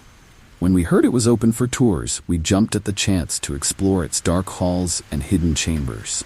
The tour guide regaled us with stories of the castle's haunted past, tales of ghostly apparitions, and mysterious disappearances. We laughed it off, eager to see the castle for ourselves. But as the tour ended, we found ourselves locked inside, trapped in a place that didn't want us to leave. At first, we thought it was a mistake. We tried the doors, but they wouldn't budge. The windows were sealed shut, the thick stone walls blocking out any sound from the outside world. Panic set in as we realized we were alone in the castle, with no way out. The once grand halls now seemed cold and foreboding, the air heavy with a sense of dread. As we searched for an escape, we noticed strange things. Flickering light in a distant tower, a door that creaked open on its own, and whispers that echoed through the empty rooms. The castle, once just a piece of history, had come alive with a haunting presence. Every step we took seemed to lead us deeper into its dark embrace, the shadows growing longer, the air colder. The whispers grew louder, more insistent, and we could feel eyes on us, watching, waiting. Castle was filled with hidden passages and secret rooms, but every turn we took only seemed to lead us farther from the exit. The old stories of hauntings and disappearances no longer seemed so far-fetched. It was as if the castle itself was keeping us there, holding us in a place where time had no meaning. Desperation took over as we searched for a way out. The walls seemed to close in on us, the whispers turning into sinister laughter. We could hear footsteps behind us, but every time we turned around, there was no one there. The castle had become a maze of shadows and terror, and we were trapped inside, with no hope of escape. Finally, after what felt like hours, we found a hidden staircase leading down to the dungeon. The air was thick with the scent of damp stone and decay, and the darkness was suffocating. But it was our only way out. We descended into the depths of the castle, the walls pressing in on us, the whispers growing louder with every step. When we finally emerged, we found ourselves outside. Cold night air a welcome relief. Castle loomed behind us, its dark silhouette against the sky, a haunting reminder of what we had just escaped.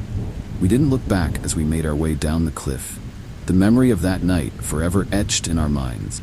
The castle had let us go, but its secrets remained buried within its ancient walls.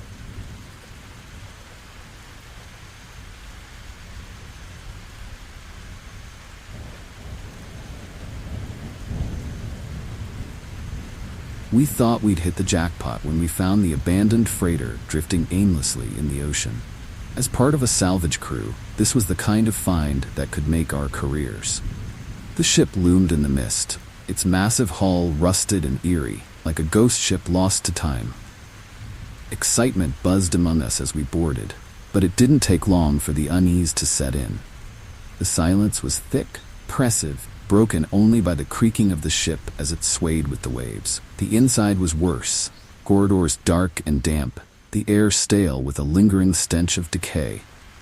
We found no sign of the crew, no evidence of what had happened. The ship's logs were incomplete, cutting off abruptly as if someone or something had stopped them mid-sentence. The deeper we ventured, the more the atmosphere seemed to change, temperature dropping and shadows lengthening in ways that defied logic. Strange things began to happen. Tools moved on their own, doors slammed shut without warning, and the faint sound of footsteps echoed through the empty halls. We tried to explain it away, blaming the ship's old age and the ocean's tricks, but deep down, we knew something wasn't right. The freighter felt alive, watching us with a malevolent presence we couldn't shake. Then, we found the crew's quarters. The beds were unmade, personal belongings scattered as if they'd left in a hurry, but there was no sign of them. Just more eerie silence. That's when the whispers started, soft, chilling voices that seemed to come from the very walls. They spoke in a language we didn't understand, but the fear they carried was unmistakable. Panic began to set in as one by one, our crew members started disappearing. First, it was our engineer, gone without a trace, his tools left behind. Then our communications officer, who had been trying to send a distress signal. We searched the ship, calling out their names, but the only response was the haunting echo of our own voices. The freighter had claimed them, and it wasn't done yet. We tried to leave. The ship wouldn't let us go. The engine, which had started up without explanation when we first boarded, now refused to stop. We were trapped, adrift in the middle of the ocean with no way to call for help. The whispers grew louder, more insistent, and the shadows seemed to close in on us from all sides. The ship had become a living nightmare, and we were its prisoner. Finally, with no other choice, we abandoned ship, leaving behind everything we had hoped to salvage. As we rowed away in the lifeboats, we watched the freighter fade into the mist, dark silhouette, haunting reminder of what we had narrowly escaped. We never spoke of that day again. The memory of the abandoned freighter and the crew that vanished still haunts us.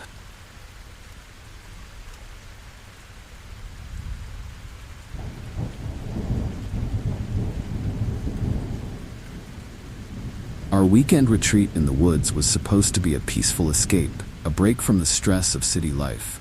The cabin was secluded, surrounded by dense forest, and the air was crisp and clean. First, everything was perfect. We spent our days hiking and our nights around the fire, the sounds of nature soothing our nerves. But on the second night, things began to change. The woods, once inviting, took on an eerie quality, and we started to sense that we weren't alone. It started with the sounds, soft, distant at first, but growing louder as the night wore on. Twigs snapping, leaves rustling, footsteps that seemed to circle the cabin, but never come close enough to see. We tried to brush it off as animals, but the unease lingered. The forest felt different, darker, as if it was watching us, waiting for something. Then, we found the markings. Strange symbols carved into the trees around the cabin.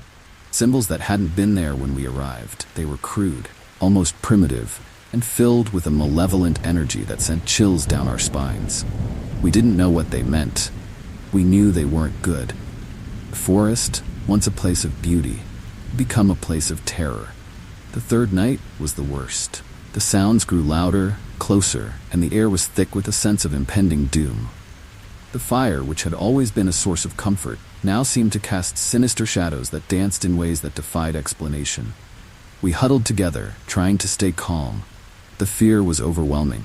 It felt like the forest was closing in on us, suffocating us with its dark presence. That's when the figures appeared, shadowy forms moving between the trees, barely visible but undeniably there. They circled the cabin, their movements slow and deliberate, as if they were taunting us. We couldn't see their faces, but we could feel their malice.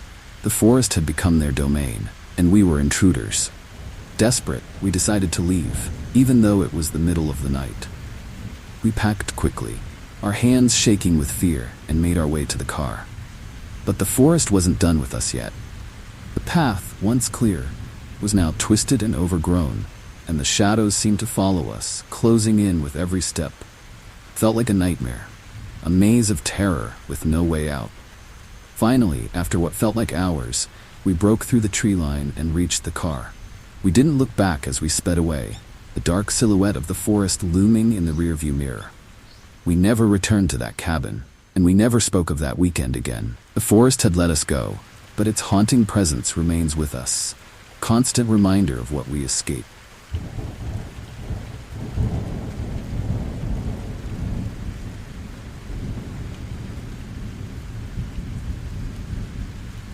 I had just moved into a new apartment, eager for a fresh start.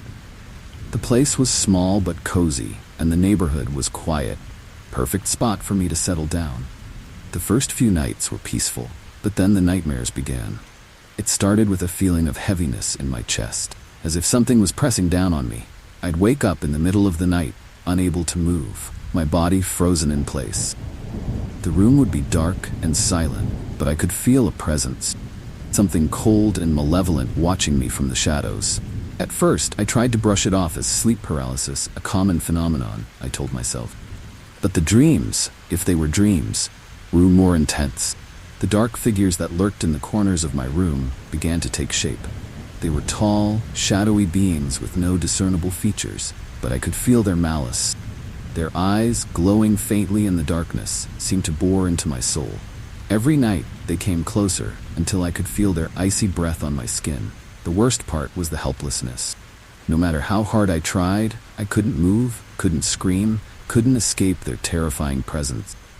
The apartment, once a safe haven, had become a prison where I was at the mercy of these dark entities.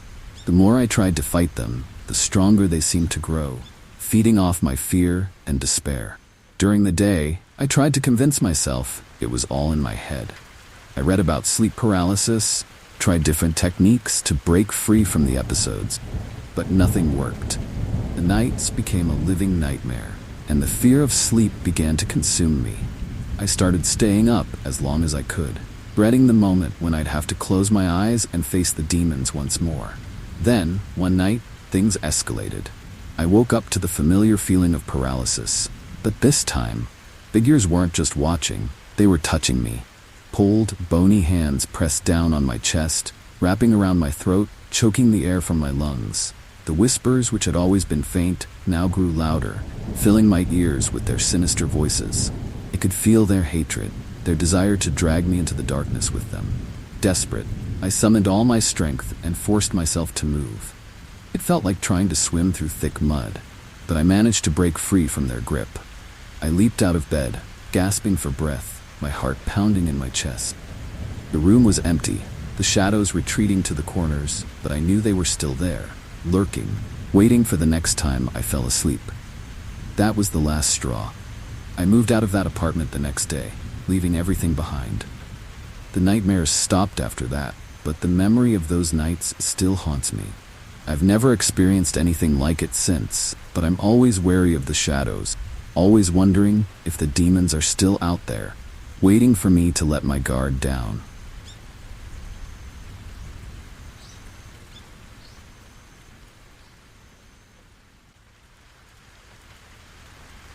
We thought we were moving into the perfect neighborhood. The houses were neat and tidy, the lawns well kept, and the neighbors friendly. It was everything we had hoped for, a safe, quiet place to raise our family. But from the moment we moved in, strange things started happening.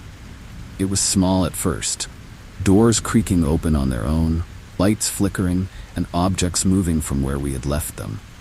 We tried to brush it off, telling ourselves it was just the house settling, but the unsettling feeling grew stronger with each passing day.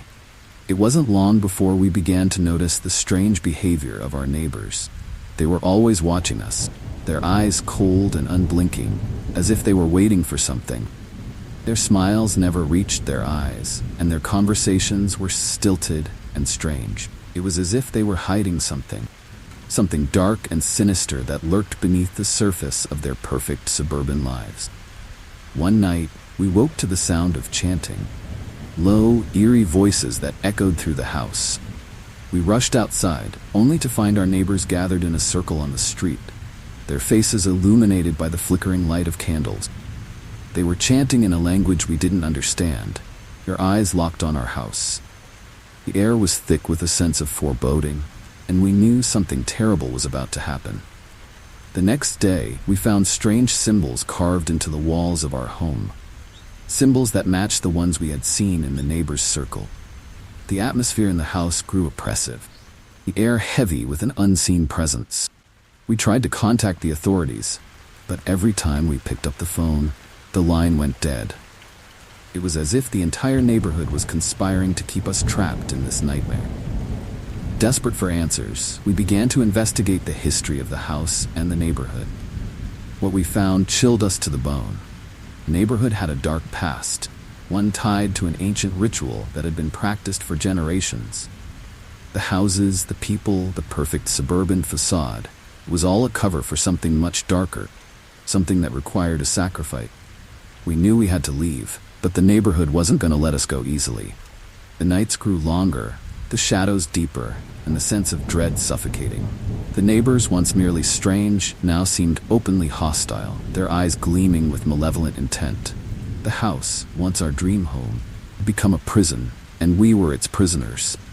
Finally, with no other choice, we packed up what we could and fled in the middle of the night. As we drove away, the neighborhood loomed behind us, its dark secrets buried once more. We never looked back, but the memory of that place and the chilling ritual we narrowly escaped still haunts us. We've never spoken of it since, and we've never returned.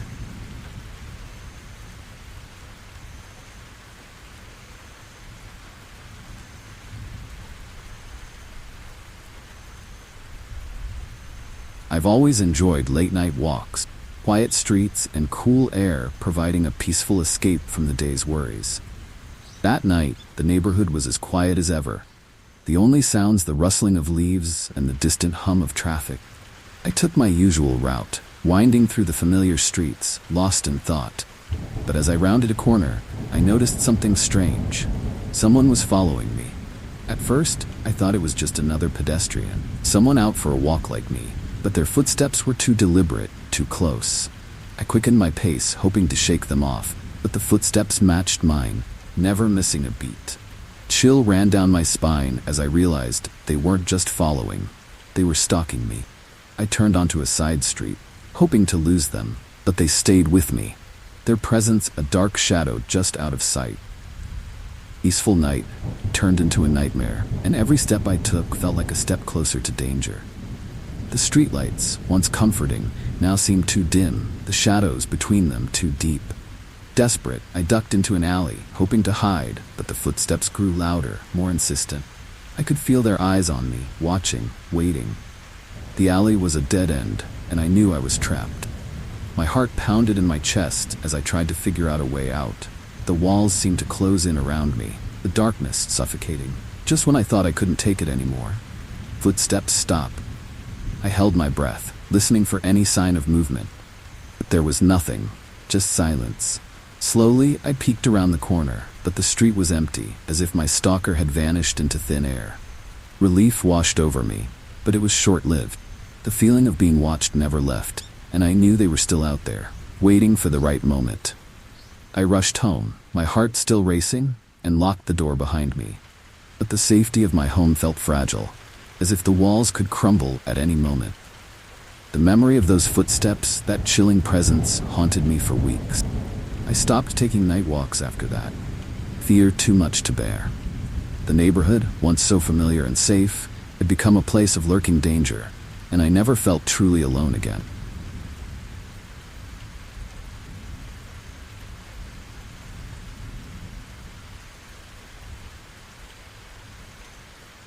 As a paramedic, I've seen my fair share of strange and unsettling things, but nothing could have prepared me for that night. We received a call about an emergency at an old, abandoned house on the outskirts of town, a place that had been empty for years, or so we thought. The dispatcher's voice was shaky, as if they didn't believe the call themselves, but we had a job to do. We arrived at the house, the night thick with fog, and the air heavy with a sense of foreboding. The house was dark, the windows shattered and the walls covered in ivy. It looked like it had been forgotten by time, but the call had been clear. Someone inside needed help. We approached cautiously, our flashlights cutting through the gloom. The door creaked open with a chilling groan, and we stepped inside, the air thick with the scent of decay.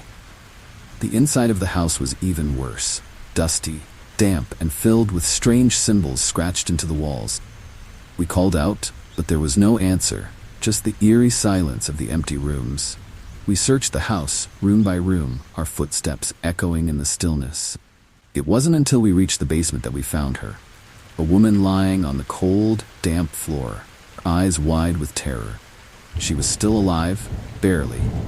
Her skin was pale, and her breathing shallow. We quickly loaded her onto the stretcher, our training kicking in despite the unease that hung over us. As we wheeled her out to the ambulance, I couldn't shake the feeling that something was watching us. Something that didn't want us to leave. Once inside the ambulance, things took a turn for the worse. The equipment started malfunctioning, monitors flickering, alarms going off without reason. The woman's condition deteriorated rapidly, and no matter what we did, we couldn't stabilize her. The air inside the ambulance grew thick and heavy, and the temperature dropped sharply. It felt like the very walls were closing in on us, suffocating us with a malevolent presence. Then, the woman's eyes snapped open, and she grabbed my arm with a strength that didn't match her condition. Her voice was weak, but filled with terror as she whispered, "It's still here. It's coming for me." Her words sent a chill down my spine, and I realized that whatever had brought her to that house wasn't done with her yet. We never made it to the hospital. The woman's heart stopped just as we crossed the town's outskirts, and despite our best efforts, we couldn't bring her back. When we arrived at the hospital, the doctors couldn't explain what had happened. They listed her cause of death as unknown, but I knew the truth. Whatever had claimed her wasn't something that could be explained by science. The memory of that night still haunts me. The image of her terrified eyes and the chilling words she whispered. I've never returned to that house, and I've never spoken of what happened inside that ambulance. But every time I hear the sirens, I'm reminded of the night I encountered something far beyond my understanding, something I hope to never face again.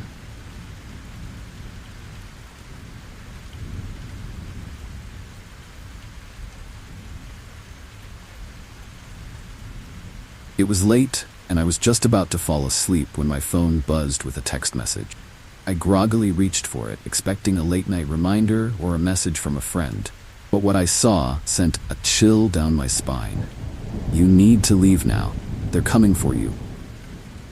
The number was unknown, and there was no name attached to the message. At first, I thought it was a prank, but the urgency in the words made my heart race. I tried calling the number, but it didn't go through. The message sat there, ominous and foreboding, and I couldn't shake the feeling that something was very wrong. I quickly checked the locks on my doors and windows, making sure everything was secure. But the uneasy feeling wouldn't go away. What if the message was real? What if someone really was coming for me? As I stood in the silence of my apartment, my phone buzzed again. Another message. "It's too late. They're here." Panic surged through me as I frantically looked around, but the apartment was empty, just as I had left it. I tried to tell myself it was just a cruel joke, but the fear was overwhelming. My heart pounded in my chest, and every creak and groan of the building seemed to signal impending doom. I decided to call the police, but just as I reached for the phone, the lights flickered and went out. The apartment was plunged into darkness, and the air grew thick with tension. My phone buzzed again, the screen lighting up in the darkness. "They're inside." The message sent a wave of terror through me, and I grabbed a flashlight, my hands shaking as I scanned the room for any sign of intruders. The apartment was silent, but the fear gnawed at me. I checked every room, every closet, but there was no one there. Just as I was about to convince myself it was all a prank, I heard a faint sound, footsteps, slow and deliberate, coming from the hallway. My heart raced as I locked myself in the bedroom, my back pressed against the door as I tried to keep quiet.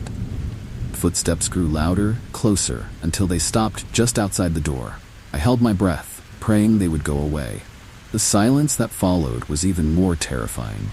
My phone buzzed one last time. "Goodbye."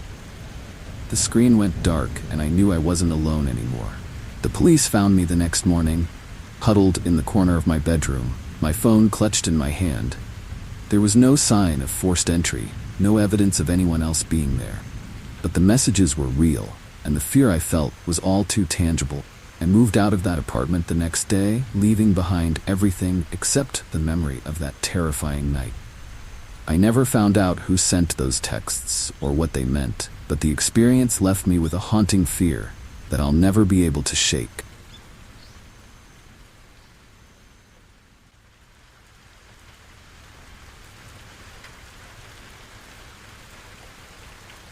The rafting trip was supposed to be an adventure, a thrilling ride down a remote river surrounded by dense wilderness. We were a group of friends, excited for the challenge and the beauty of the untouched landscape. The river was fast and wild, the water churning around us as we navigated through the rapids. But as we ventured deeper into the wilderness, the river began to change. The water grew darker, colder, and the air took on a heavy, oppressive quality that made it hard to breathe. It wasn't long before we started noticing strange things. Shadows moving beneath the water, faint whispers carried on the wind, and the feeling of being watched. At first, we tried to brush it off as nerves, the adrenaline of the rapids playing tricks on our minds. But the deeper we went, the more unsettling the atmosphere became. The river, once a source of excitement, had turned into something sinister, a place where the line between the living and the dead seemed to blur. The first sign of trouble came when we found an old weathered raft caught in the rocks. It was half submerged, its wooden frame rotting and covered in moss. There was no sign of the people who had used it, but the sight of it sent a chill down our spines. The river seemed to swallow all sound, rush of water growing louder, almost deafening, as if it was trying to drown out the truth. As we continued, the whispers grew louder, more insistent. They echoed off the canyon walls, filling the air with eerie voices that seemed to come from nowhere and everywhere at once. The shadows beneath the water grew darker, more distinct. We could see shapes moving just below the surface, figures that didn't belong to this world. The sense of dread was overwhelming, and we knew we had to get off the river. But the current was too strong, pulling us deeper into its icy grip. The water around us churned violently, and we could feel the presence of something ancient and malevolent, something that had claimed this river as its own.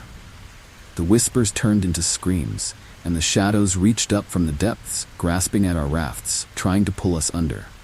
In a desperate attempt to escape, we paddled with all our strength. But the river had other plans.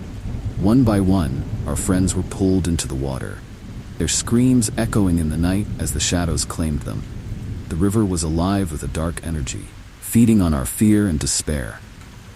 It felt like we were caught in a nightmare, a place where the souls of the damned were trapped forever. Finally, with sheer determination and a stroke of luck, we managed to reach the shore. We dragged ourselves onto the bank, gasping for breath, our hearts pounding in our chests. The river roared behind us, a dark, endless expanse of water that had nearly claimed our lives. We never looked back as we stumbled through the woods, desperate to put as much distance between us and the cursed river as possible. To this day, the memory of that trip haunts us. The friends we lost, the shadows in the water, the whispers that still echo in our minds, something we'll never forget. We were lucky to escape with our lives, but the river of souls will always be a part of us, a dark reminder of the thin line between life and death.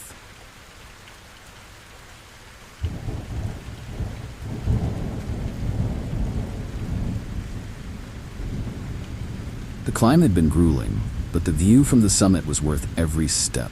We stood on the peak, surrounded by jagged cliffs and towering rocks. The world spread out below us like a vast, untamed wilderness. The air was thin and cold, the wind biting at our faces as we took in the breathtaking sight. But as the sun began to set, casting long shadows across the mountain, a sense of unease settled over us. The beauty of the moment was tainted by a creeping dread that none of us could explain. It started with the feeling of being watched. At first, we thought it was just the altitude, the exhaustion playing tricks on our minds. But the shadows seemed to move in ways that didn't make sense, twisting and stretching across the rocks, taking on shapes that were too deliberate to be natural. The mountain, once a place of triumph, had become something sinister, a place where the line between reality and nightmare blurred. As we began our descent, the air grew colder, and the wind howled through the canyons with a haunting wail. The shadows followed us, growing darker and more defined with every step. felt like the mountain itself was alive, watching us, waiting for the right moment to strike. The sense of dread was overwhelming, and the once clear path now seemed treacherous, as if the rocks were shifting beneath our feet. Then the hallucinations began. At first, they were subtle, flashes of movement out of the corner of our eyes, strange shapes that disappeared when we looked directly at them. But as we descended further, the hallucinations grew more intense. We saw figures standing on the cliffs, their forms dark and menacing, their eyes glowing with an unnatural light. They didn't move, just watched us with an unsettling intensity. Panic set in as the hallucinations became more vivid. The shadows seemed to come alive, reaching out with twisted hands, trying to pull us into the darkness. The path, once familiar, now twisted and turned in ways that defied logic. We were lost, trapped on a mountain that had become a nightmare, with no way out and no one to help us. Desperation took over as we stumbled through the darkness, the shadows closing in around us. The wind howled with a deafening roar, drowning out our voices, and the air grew thick with the scent of decay. The mountain was alive with a dark energy, feeding on our fear and despair. Every step felt like a battle, every breath a struggle against the suffocating presence that surrounded us. Finally, after what felt like an eternity, we found a way down, a narrow, treacherous path that led us to the base of the mountain. We collapsed on the ground, gasping for breath, our bodies trembling with exhaustion and fear. The mountain loomed behind us, its dark silhouette, haunting reminder of the nightmare we had narrowly escaped. We never spoke of that climb again, but the memory of the mountain of shadows still haunts us. The hallucinations, the twisted figures, feeling of being watched, it's something we'll never forget. The mountain had let us go, but its presence lingers in our minds, a constant reminder of the thin line between reality and nightmare.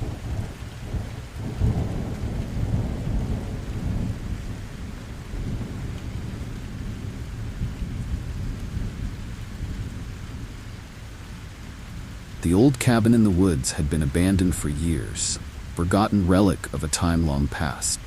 We bought it on a whim, eager to escape the city and renovate a place of our own. The cabin was rustic, charming in its own way, and we couldn't wait to bring it back to life. But as we began the renovations, quickly realized that the cabin held dark, terrifying secrets that were better left undisturbed. It started with the discovery of the hidden room. We were tearing down a wall in the living room when we found it, a small, windowless space that had been sealed off for decades. Inside, the air was thick with dust and the scent of decay, and the walls were covered in strange symbols, etched deep into the wood. The room was filled with old, disturbing artifacts, rusted tools, broken dolls, and faded photographs of people we didn't recognize. The sense of unease grew stronger with each day. The cabin, once a place of excitement and potential, now felt oppressive, as if the very walls were closing in on us. The shadows seemed to move on their own, and strange noises echoed through the halls at night. Whispers, footsteps, and the faint sound of something scratching at the walls. We tried to brush it off as the cabin settling. Deep down, we knew something wasn't right. As we continued the renovations, the strange occurrences escalated. Objects moved on their own, doors slammed shut without warning, and the air grew colder, heavy with a malevolent presence. The cabin seemed to come alive, feeding off our fear and despair. The hidden room, once merely unsettling, now felt like a dark, festering wound in the heart of the cabin, a place where something terrible had happened. Then we found the journal. It was hidden beneath the floorboards, pages yellowed with age and filled with the frantic scrawls of the previous owner.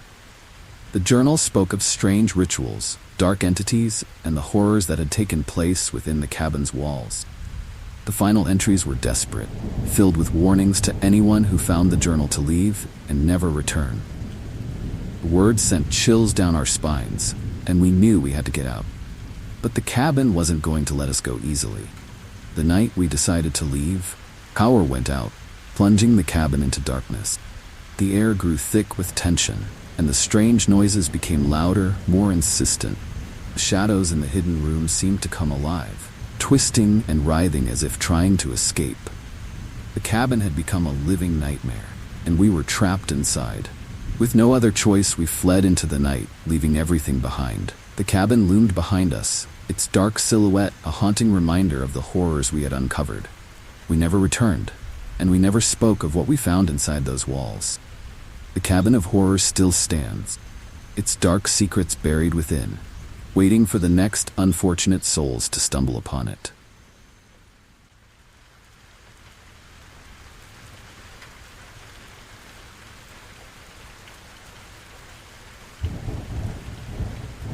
It was supposed to be a safe place, a small-town police station where I could seek refuge from the danger that had been chasing me all night. I had barely escaped a terrifying encounter on the road, and when I saw the lights of the station in the distance, relief washed over me. I staggered inside, out of breath and trembling, desperate for help. But as soon as I stepped through the doors, I knew something was wrong. The station was eerily quiet, the air heavy with a sense of foreboding. The officer at the front desk looked up at me with cold, calculating eyes, his expression unreadable. I tried to explain what had happened, but he didn't seem to care. Instead, he just stared at me, his fingers tapping rhythmically on the desk, as if he was waiting for something. The other officers were just as unsettling. They moved through the station like shadows, their faces expressionless, their eyes empty. No one asked me any questions. No one offered me any help. The station, once a place of safety, had become a prison, and I was trapped inside with people who seemed more interested in watching me than protecting me. As the night wore on, the tension in the station grew thicker. The officers whispered to each other in hushed tones, their eyes flicking toward me with a strange intensity.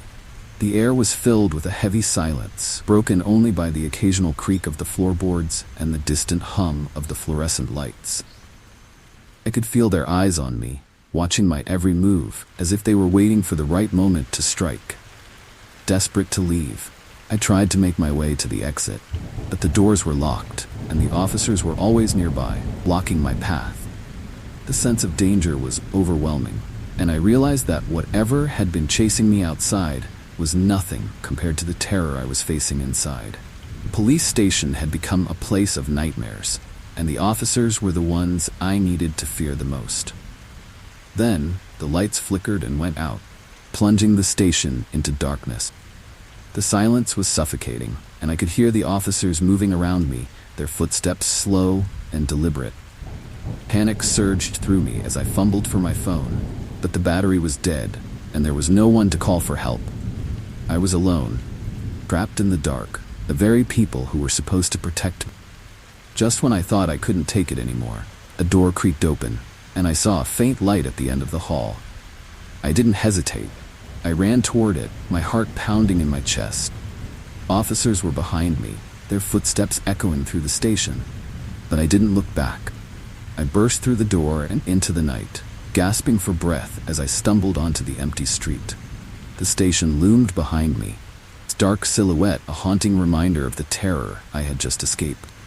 I never found out what was really happening inside those walls, and I never went back to that town.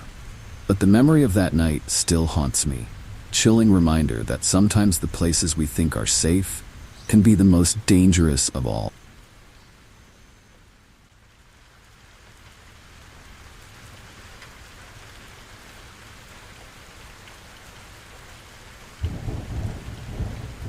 It was late, and I was in a hurry to get home. The quickest way was through the underpass, a dark, narrow tunnel that cut beneath the highway. I had walked through it countless times before, but that night something felt different. The air was heavy, the shadows deeper, and the usual sounds of traffic overhead were strangely muted. I hesitated at the entrance, my instincts screaming at me to turn back, but I ignored them and stepped inside. The underpass was dimly lit, flickering bulbs casting eerie shadows on the damp concrete walls.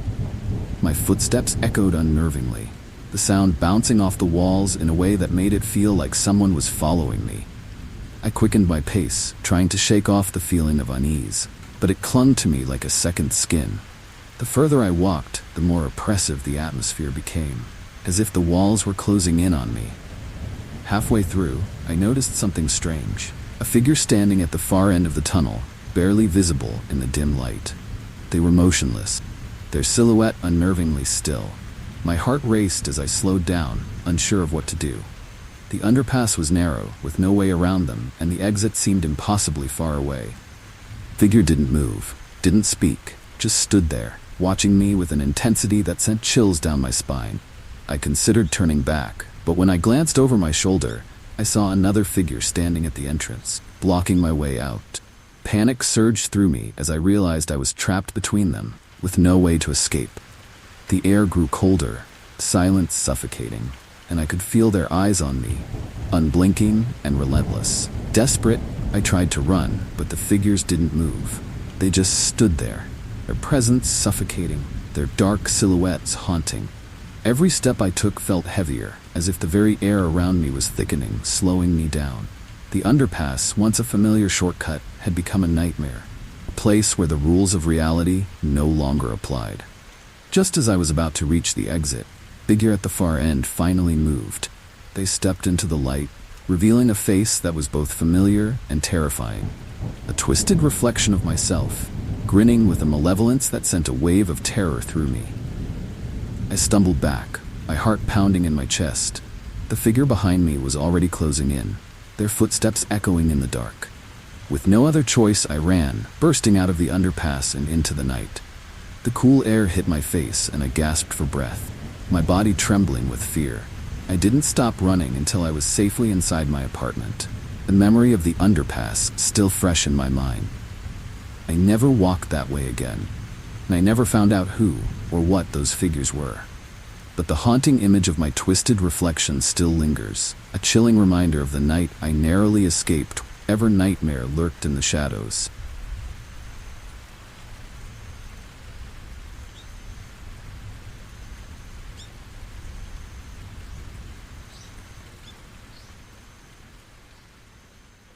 As a helicopter pilot, I was used to flying over remote areas, places untouched by civilization.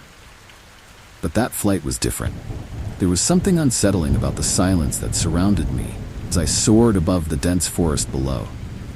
The radio had gone quiet, and no matter how many times I tried to reach the base, there was no response. The usual hum of the rotor blades seemed muted, as if the air itself was absorbing the sound, leaving me in a cocoon of eerie stillness. I continued on my flight path, my eyes scanning the horizon for any sign of life.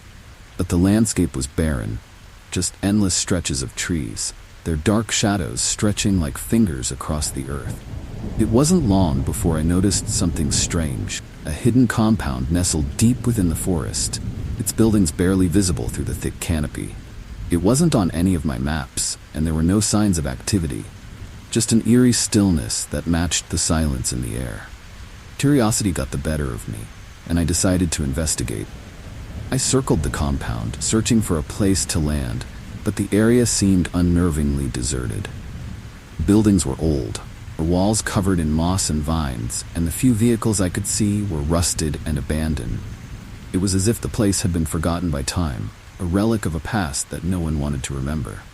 I landed in a clearing nearby, the silence deafening as I shut down the engine.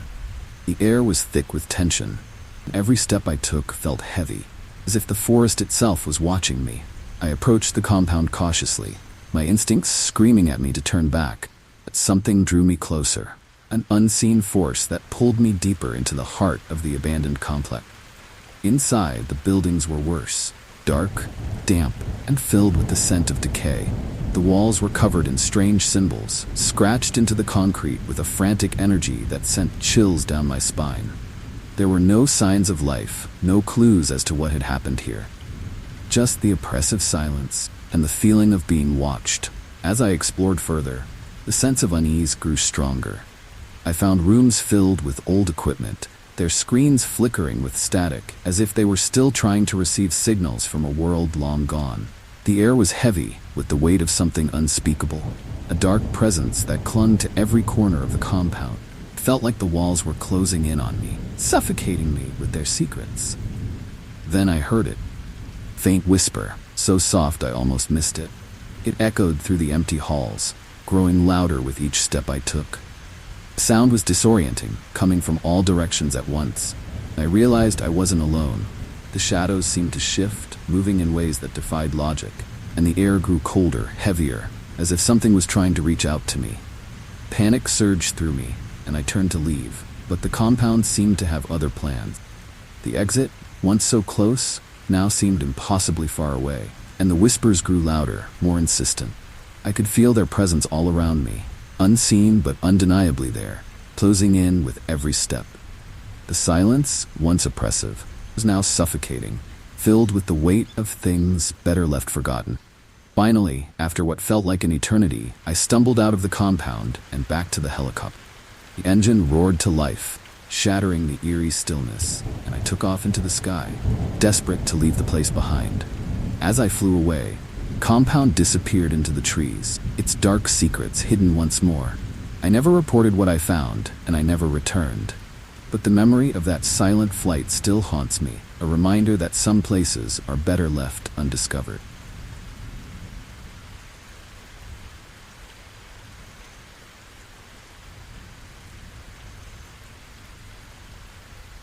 It was late, and I was tired, waiting for the last train of the night at a nearly deserted station. The air was thick with fog, and the dim lights cast long shadows across the empty platform. The usual hustle and bustle of commuters had faded, leaving only an eerie silence clung to the air. As I sat on the bench, my eyes grew heavy, and I almost drifted off. The sudden arrival of a train's horn snapped me awake. The train pulled in slowly, its headlights cutting through the fog. But something about it felt off. Carriages were old, their paint chipped and faded, and the windows were dark, reflecting nothing but the dim lights of the station. I hesitated for a moment, but the cold air urged me to board.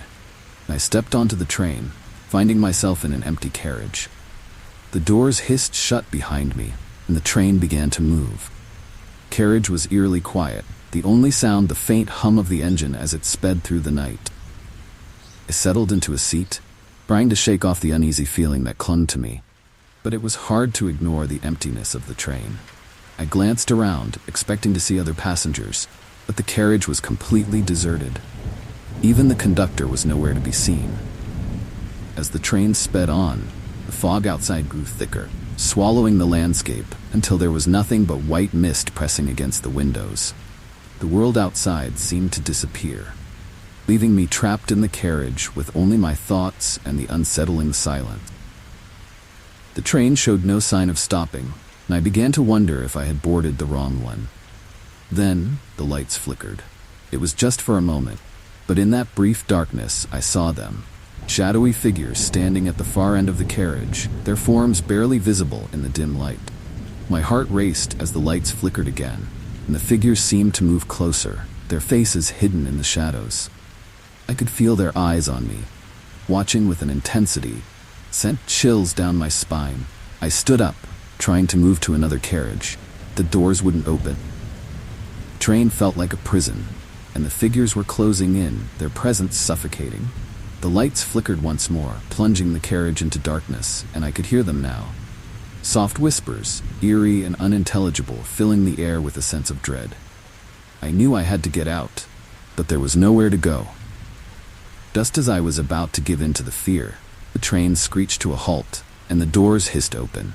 I stumbled out onto an unfamiliar platform, gasping for breath as the train disappeared into the fog, its headlights fading into the distance. The station was empty, the air thick with an eerie stillness that matched the one I had left behind on the train. I never saw that train again, and I never found out where it was going.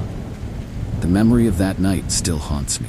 The image of those shadowy figures, and the feeling of being trapped on a train that seemed to be heading nowhere. The station, once a place of routine and safety, had become a place of nightmares, and I never boarded a late-night train again. Some journeys, I learned, are better left untraveled.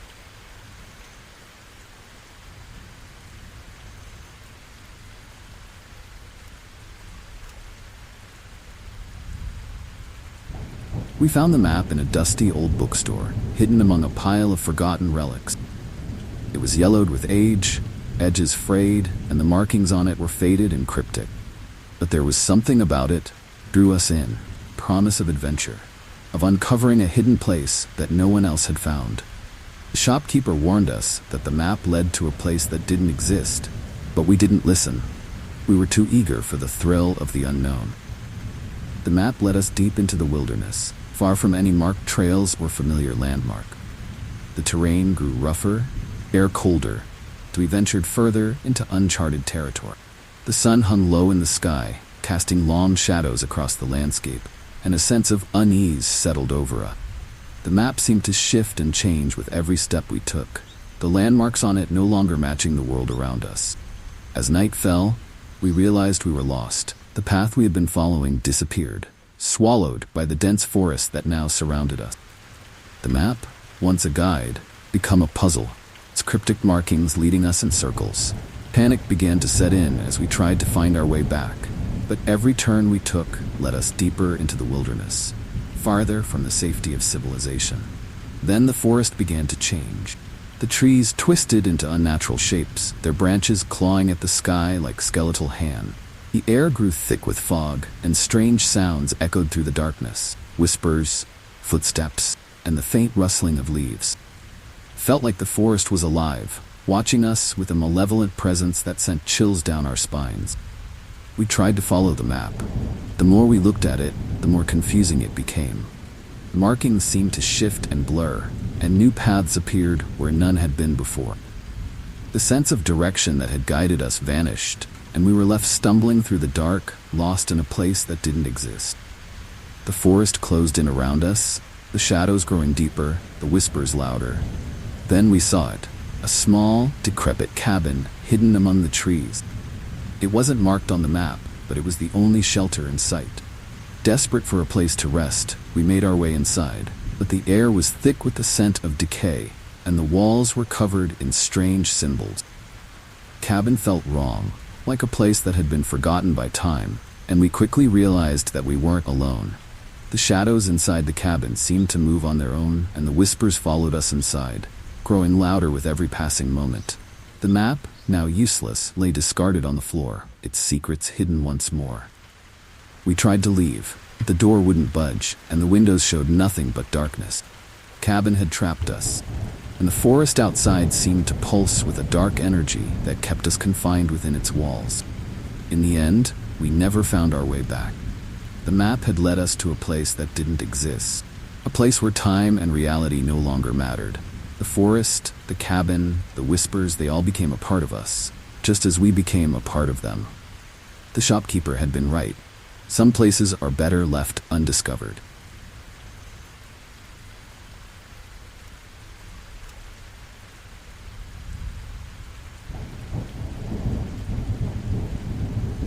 The GPS had malfunctioned, leaving me stranded in the middle of nowhere, with no idea where I was or how to get back on track. The road stretched out before me, empty and unfamiliar, cutting through a desolate landscape. The sun was setting, casting long shadows across the asphalt, and the air was thick with an eerie stillness that made the hairs on the back of my neck stand on end. I had no choice but to keep driving, hoping to find a familiar landmark or a sign that would lead me back to civilization. The road seemed endless, twisting and turning in ways that didn't make sense. Every time I thought I recognized something, the landscape changed, shifting like a mirage. The sun dipped below the horizon, plunging the world into darkness, and the road ahead became a winding, labyrinthine path that felt more like a trap than a route home. The GPS remained stubbornly silent. The screen blank, and I began to wonder if I'd ever find my way out. Then I saw it, a small town up ahead, its lights flickering faintly in the distance. Relief washed over me as I pulled into the town, eager to ask for directions and get back on track. But as I drove through the streets, I noticed something strange. The town seemed frozen in time. The buildings were old and weathered, their windows dark and empty. There were no people, no cars, just an eerie silence that clung to the air like a thick fog. I tried to find a gas station or a convenience store, but everything was closed. The signs faded and the doors locked. The town felt abandoned, as if it had been forgotten by the world. The only sound was the faint hum of the engine as I idled at an intersection, trying to decide which way to go. But every turn I took led me back to the same place, the same streets, the same empty buildings. It was as if the town was a maze, and I was trapped inside it, Desperation set in as I realized I couldn't leave. The road that had brought me here had vanished, swallowed by the darkness, and the town loomed around me like a silent sentinel. The streetlights flickered, casting long, eerie shadows across the pavement, and I could feel eyes on me, watching, waiting. The town, once merely unsettling, now felt alive with a dark energy, a presence that seemed to pulse beneath the surface. Then, I saw them, figures standing in the shadows, their faces hidden in the darkness. They didn't move, didn't speak, just watched me with an intensity that sent chills down my spine. I tried to drive away, but the road kept looping back to the same place, the same intersection, the same silent town. The figures were closer now, their eyes gleaming in the dim light, and I knew I was trapped. With no other choice, I stopped the car and got out, my heart pounding in my chest. The air was thick with tension, and the town seemed to close in around me, the buildings leaning closer, their windows like dark, hollow eyes. The figures were everywhere now, surrounding me, their presence suffocating. I could feel their cold breath on my skin, hear their whispers in my ears, and I knew there was no escape. The next morning, the town was gone. I found myself back on the open road. The sun rising over the horizon, the GPS working again as if nothing had happened. But the memory of that night still haunts me. The ghost road, the silent town, the figures in the shadows. I never found out what happened, and I never went back. But I know that somewhere out there, the road still leads to that forgotten place, waiting for the next traveler to stumble upon its dark secrets.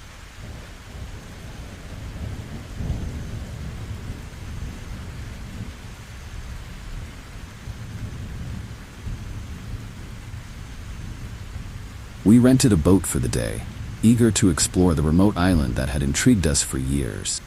It was said to be untouched by civilization, a hidden gem in the middle of the ocean, accessible only by those brave enough to venture out on their own. The weather was perfect, water calm and clear, and we were filled with excitement as we approached the island, its dense jungle and rocky shores beckoning us to come ashore. The island was as beautiful as we had imagined. Tall trees swaying in the breeze, the sound of waves crashing against the rocks, and the smell of salt in the air. We docked the boat and began to explore, our footsteps crunching on the sandy beach as we made our way into the jungle. The air was thick with the scent of earth and foliage, and the island felt alive with the sounds of nature. But as we ventured deeper, we began to notice strange things. The jungle grew denser, trees taller, and the shadows darker. The air grew heavy, and the sounds of nature seemed to fade, replaced by an eerie silence that clung to the air. We found signs of previous visitors, abandoned campsites, rusted tools, and faded footprints in the sand. But there were no people, no signs of life, just the feeling that we were being watched. The sense of unease grew stronger as the day wore on. The island, once a paradise, now felt like a trap, its beauty hiding something dark and malevolent. We tried to find our way back to the boat, but the jungle seemed to twist and turn, leading us in circles. The familiar landmarks we had passed on the way in were now gone, replaced by dense foliage and twisted trees that seemed to move on their own. Then we heard it, a low, guttural growl that echoed through the jungle. It was followed by the sound of footsteps, heavy and deliberate, coming from all around us. Panic surged through us as we realized we weren't alone. The island, once a place of beauty, had become a nightmare, and something was hunting us.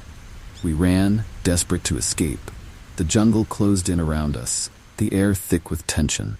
The footsteps grew louder, closer, and we could feel the presence of something dark and ancient, something that had claimed the island as its own. The boat, our only way off the island, was nowhere to be found, and the shoreline seemed impossibly far away. Finally, after what felt like hours of running, we burst through the trees and onto the beach. But the boat was gone, and the island loomed behind us, its dark silhouette a haunting reminder of the nightmare we had narrowly escaped. We never spoke of that day again, and we never returned to the island. But the memory of those footsteps, the growls in the dark, and the feeling of being hunted still haunts us.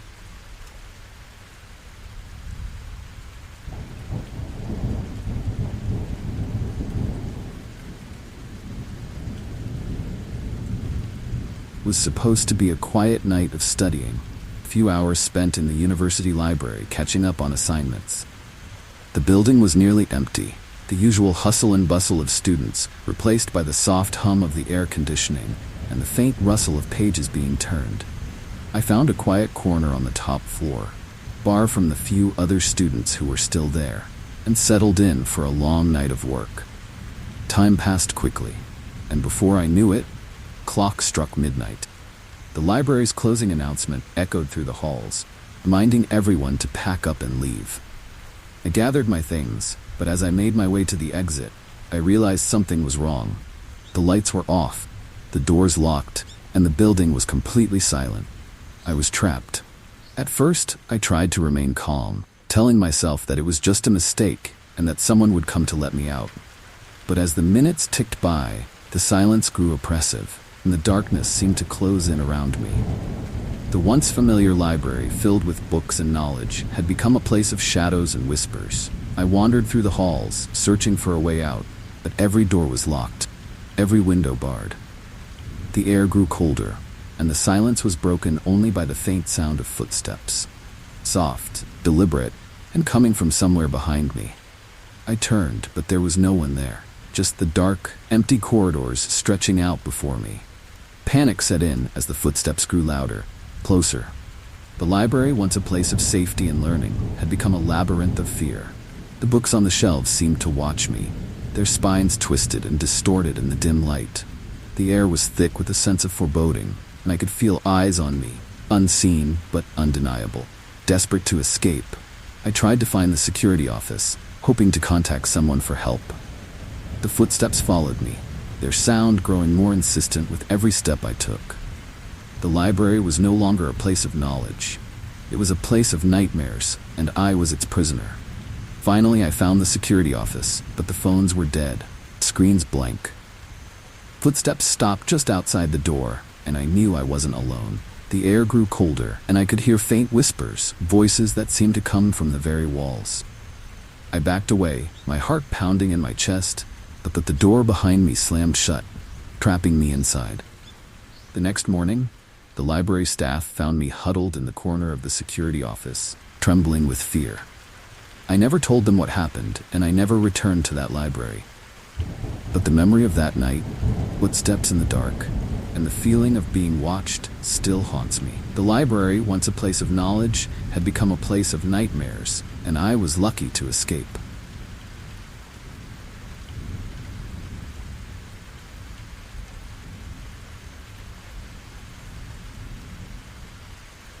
As a wildlife photographer, I've spent years capturing the beauty and majesty of nature, always on the lookout for the perfect shot. The national park I was visiting was known for its diverse wildlife, and I was eager to explore its vast landscapes. The day started off normally enough. Deer grazing in the meadows, birds singing in the trees, and the occasional glimpse of a fox darting through the underbrush. But as the day wore on, I began to notice something strange. The animals were acting differently. The deer, normally skittish and alert, stood motionless, their eyes fixed on something in the distance. Birds, usually full of life and song, were silent, perched on the branches like statues. And the foxes, there were so many of them, more than I had ever seen in one place, watched me with an intensity that sent chills down my spine. At first, I tried to brush it off as a coincidence, but the strange behavior continued. The animals seemed to be following me, their eyes tracking my every move. The air grew heavy, and the usual sounds of the forest faded into an eerie silence. It felt like the entire park was watching me, waiting for something to happen. Then I saw it. A large, dark shape moving through the trees, too fast for me to make out any details. The foxes scattered, their eyes still locked on me as they disappeared into the underbrush. The deer bolted, their hooves pounding the ground as they fled. The birds took to the sky, their wings beating frantically against the air. Whatever it was coming for me. Panic surged through me as I tried to find a way out of the forest. The path, once clear and well-marked, now seemed twisted and overgrown, leading me in circles. The trees loomed over me, their branches clawing at the sky like skeletal hands. The air was thick with tension, and every step I took felt like a step closer to danger. Finally, I reached the edge of the forest, gasping for breath as I stumbled out into the open. The animals were gone, the strange behavior vanishing as quickly as it had appeared. The park, once a place of beauty and serenity, had become a place of fear, and I knew I had to leave. To this day, I don't know what I encountered in that park, but the memory of those strange animal encounters still haunts me. The way they watched me, the way they seemed to know something I didn't. It's a feeling I'll never forget.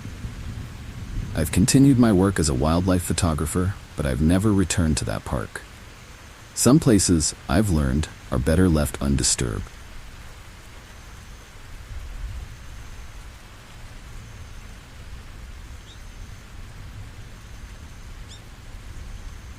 It was just another late-night trip to the convenience store. Quick stop to grab some snacks before heading home. The store was quiet, the fluorescent lights casting a harsh glow on the empty aisles. The cashier greeted me with a tired nod, barely looking up from his phone as I wandered through the store. Everything seemed normal, until it wasn't. As I reached for a bag of chips, I noticed something strange. The other customers were staring at me. They stood motionless in the aisles, their eyes locked on me with an intensity that sent a shiver down my spine. At first, I thought it was just my imagination. But when I glanced around again, they were still watching me, their faces blank and expressionless. I tried to ignore it, telling myself that it was just late and I was tired. But the feeling of being watched grew stronger, and the air in the store seemed to thicken with an oppressive weight. The cashier, who had been so disinterested before, now seemed to be watching me too, his eyes following my every move. The store, once a place of routine and familiarity, had become something sinister. I quickly grabbed my things and made my way to the register, eager to leave. But as I approached the counter, the lights flickered, and the store was plunged into darkness.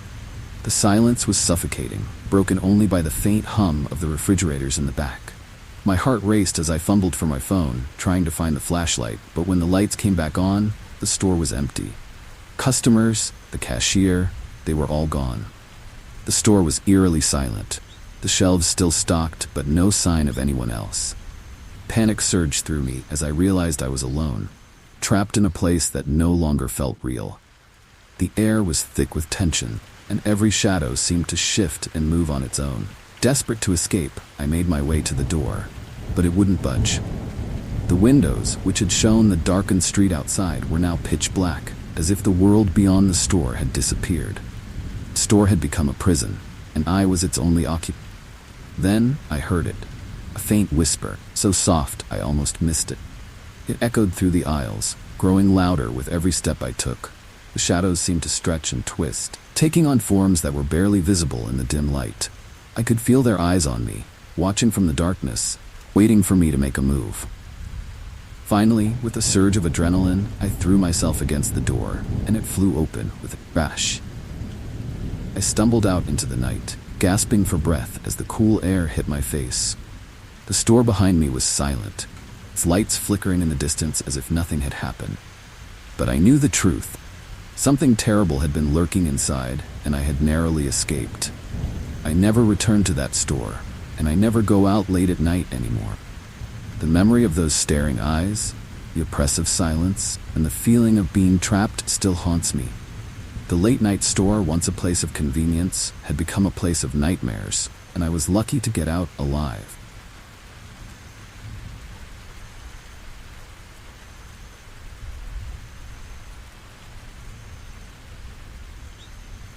The subway station was nearly deserted, the usual rush of commuters replaced by the faint hum of the escalators and the distant rumble of trains. I had missed my usual ride home, so I waited for the last train of the night, the dim lights casting eerie shadows across the platform. The air was thick with the scent of damp concrete, and the only sound was the faint drip of water echoing through the tunnels. When the train finally arrived, it screeched to a halt with a deafening roar, the doors hissing open to reveal an empty carriage. I stepped inside, the doors closing behind me with a soft thud. The train lurched forward, the lights flickering as it sped through the darkened tunnels. The usual sense of routine and familiarity was gone, replaced by an unsettling silence that clung to the air like a shroud. I settled into a seat, trying to shake off the feeling of unease, but it was hard to ignore the emptiness of the train. The seats, usually filled with tired commuters, were all empty, and the windows reflected nothing but darkness. The train showed no sign of stopping, and I began to wonder if I had boarded the wrong one. Then the lights flickered again, plunging the carriage into darkness. In that brief moment, I saw them. Shadowy figures standing at the far end of the carriage, their forms barely visible in the dim light. My heart raced as the lights flickered back on. The figures were gone, as if they had never been there. The train continued to speed through the tunnels, its destination unknown. As the minutes ticked by, the sense of unease grew stronger. The train didn't stop at any of the usual stations, and the familiar landmarks outside the windows were replaced by endless stretches of dark tunnels. The air grew colder, and the silence was broken only by the faint sound of footsteps, soft, deliberate, and coming from somewhere behind me. Panic set in as I tried to find the conductor, but the doors between the carriages were locked, and the train showed no signs of stopping. The figures, once just shadows, now seemed more solid, their presence suffocating. I could feel their eyes on me, watching with an intensity that sent chills down my spine. The train had become a prison, and I was its only prisoner. Desperate to escape, I tried to force the doors open. They wouldn't budge. The lights flickered again, and the figures were closer now, their dark forms looming in the dim light. The train roared through the tunnels, its speed increasing, as if it was trying to outrun something unseen. But the figures were always there, just out of reach, watching and waiting. Finally, after what felt like hours, the train screeched to a halt, the doors hissing open to reveal an empty platform. I stumbled out, gasping for breath as the train disappeared into the darkness, its headlights fading into the distance. The station was silent, the air thick with an eerie stillness that matched the one I had left behind on the train. I never saw that train again, and I never found out where it was going. The memory of that night still haunts me. The image of those shadowy figures and the feeling of being trapped on a train that seemed to be heading nowhere. The subway, once a place of routine and safety, had become a place of nightmares, and I never boarded a late-night train again. Some journeys, I learned, are better left untraveled.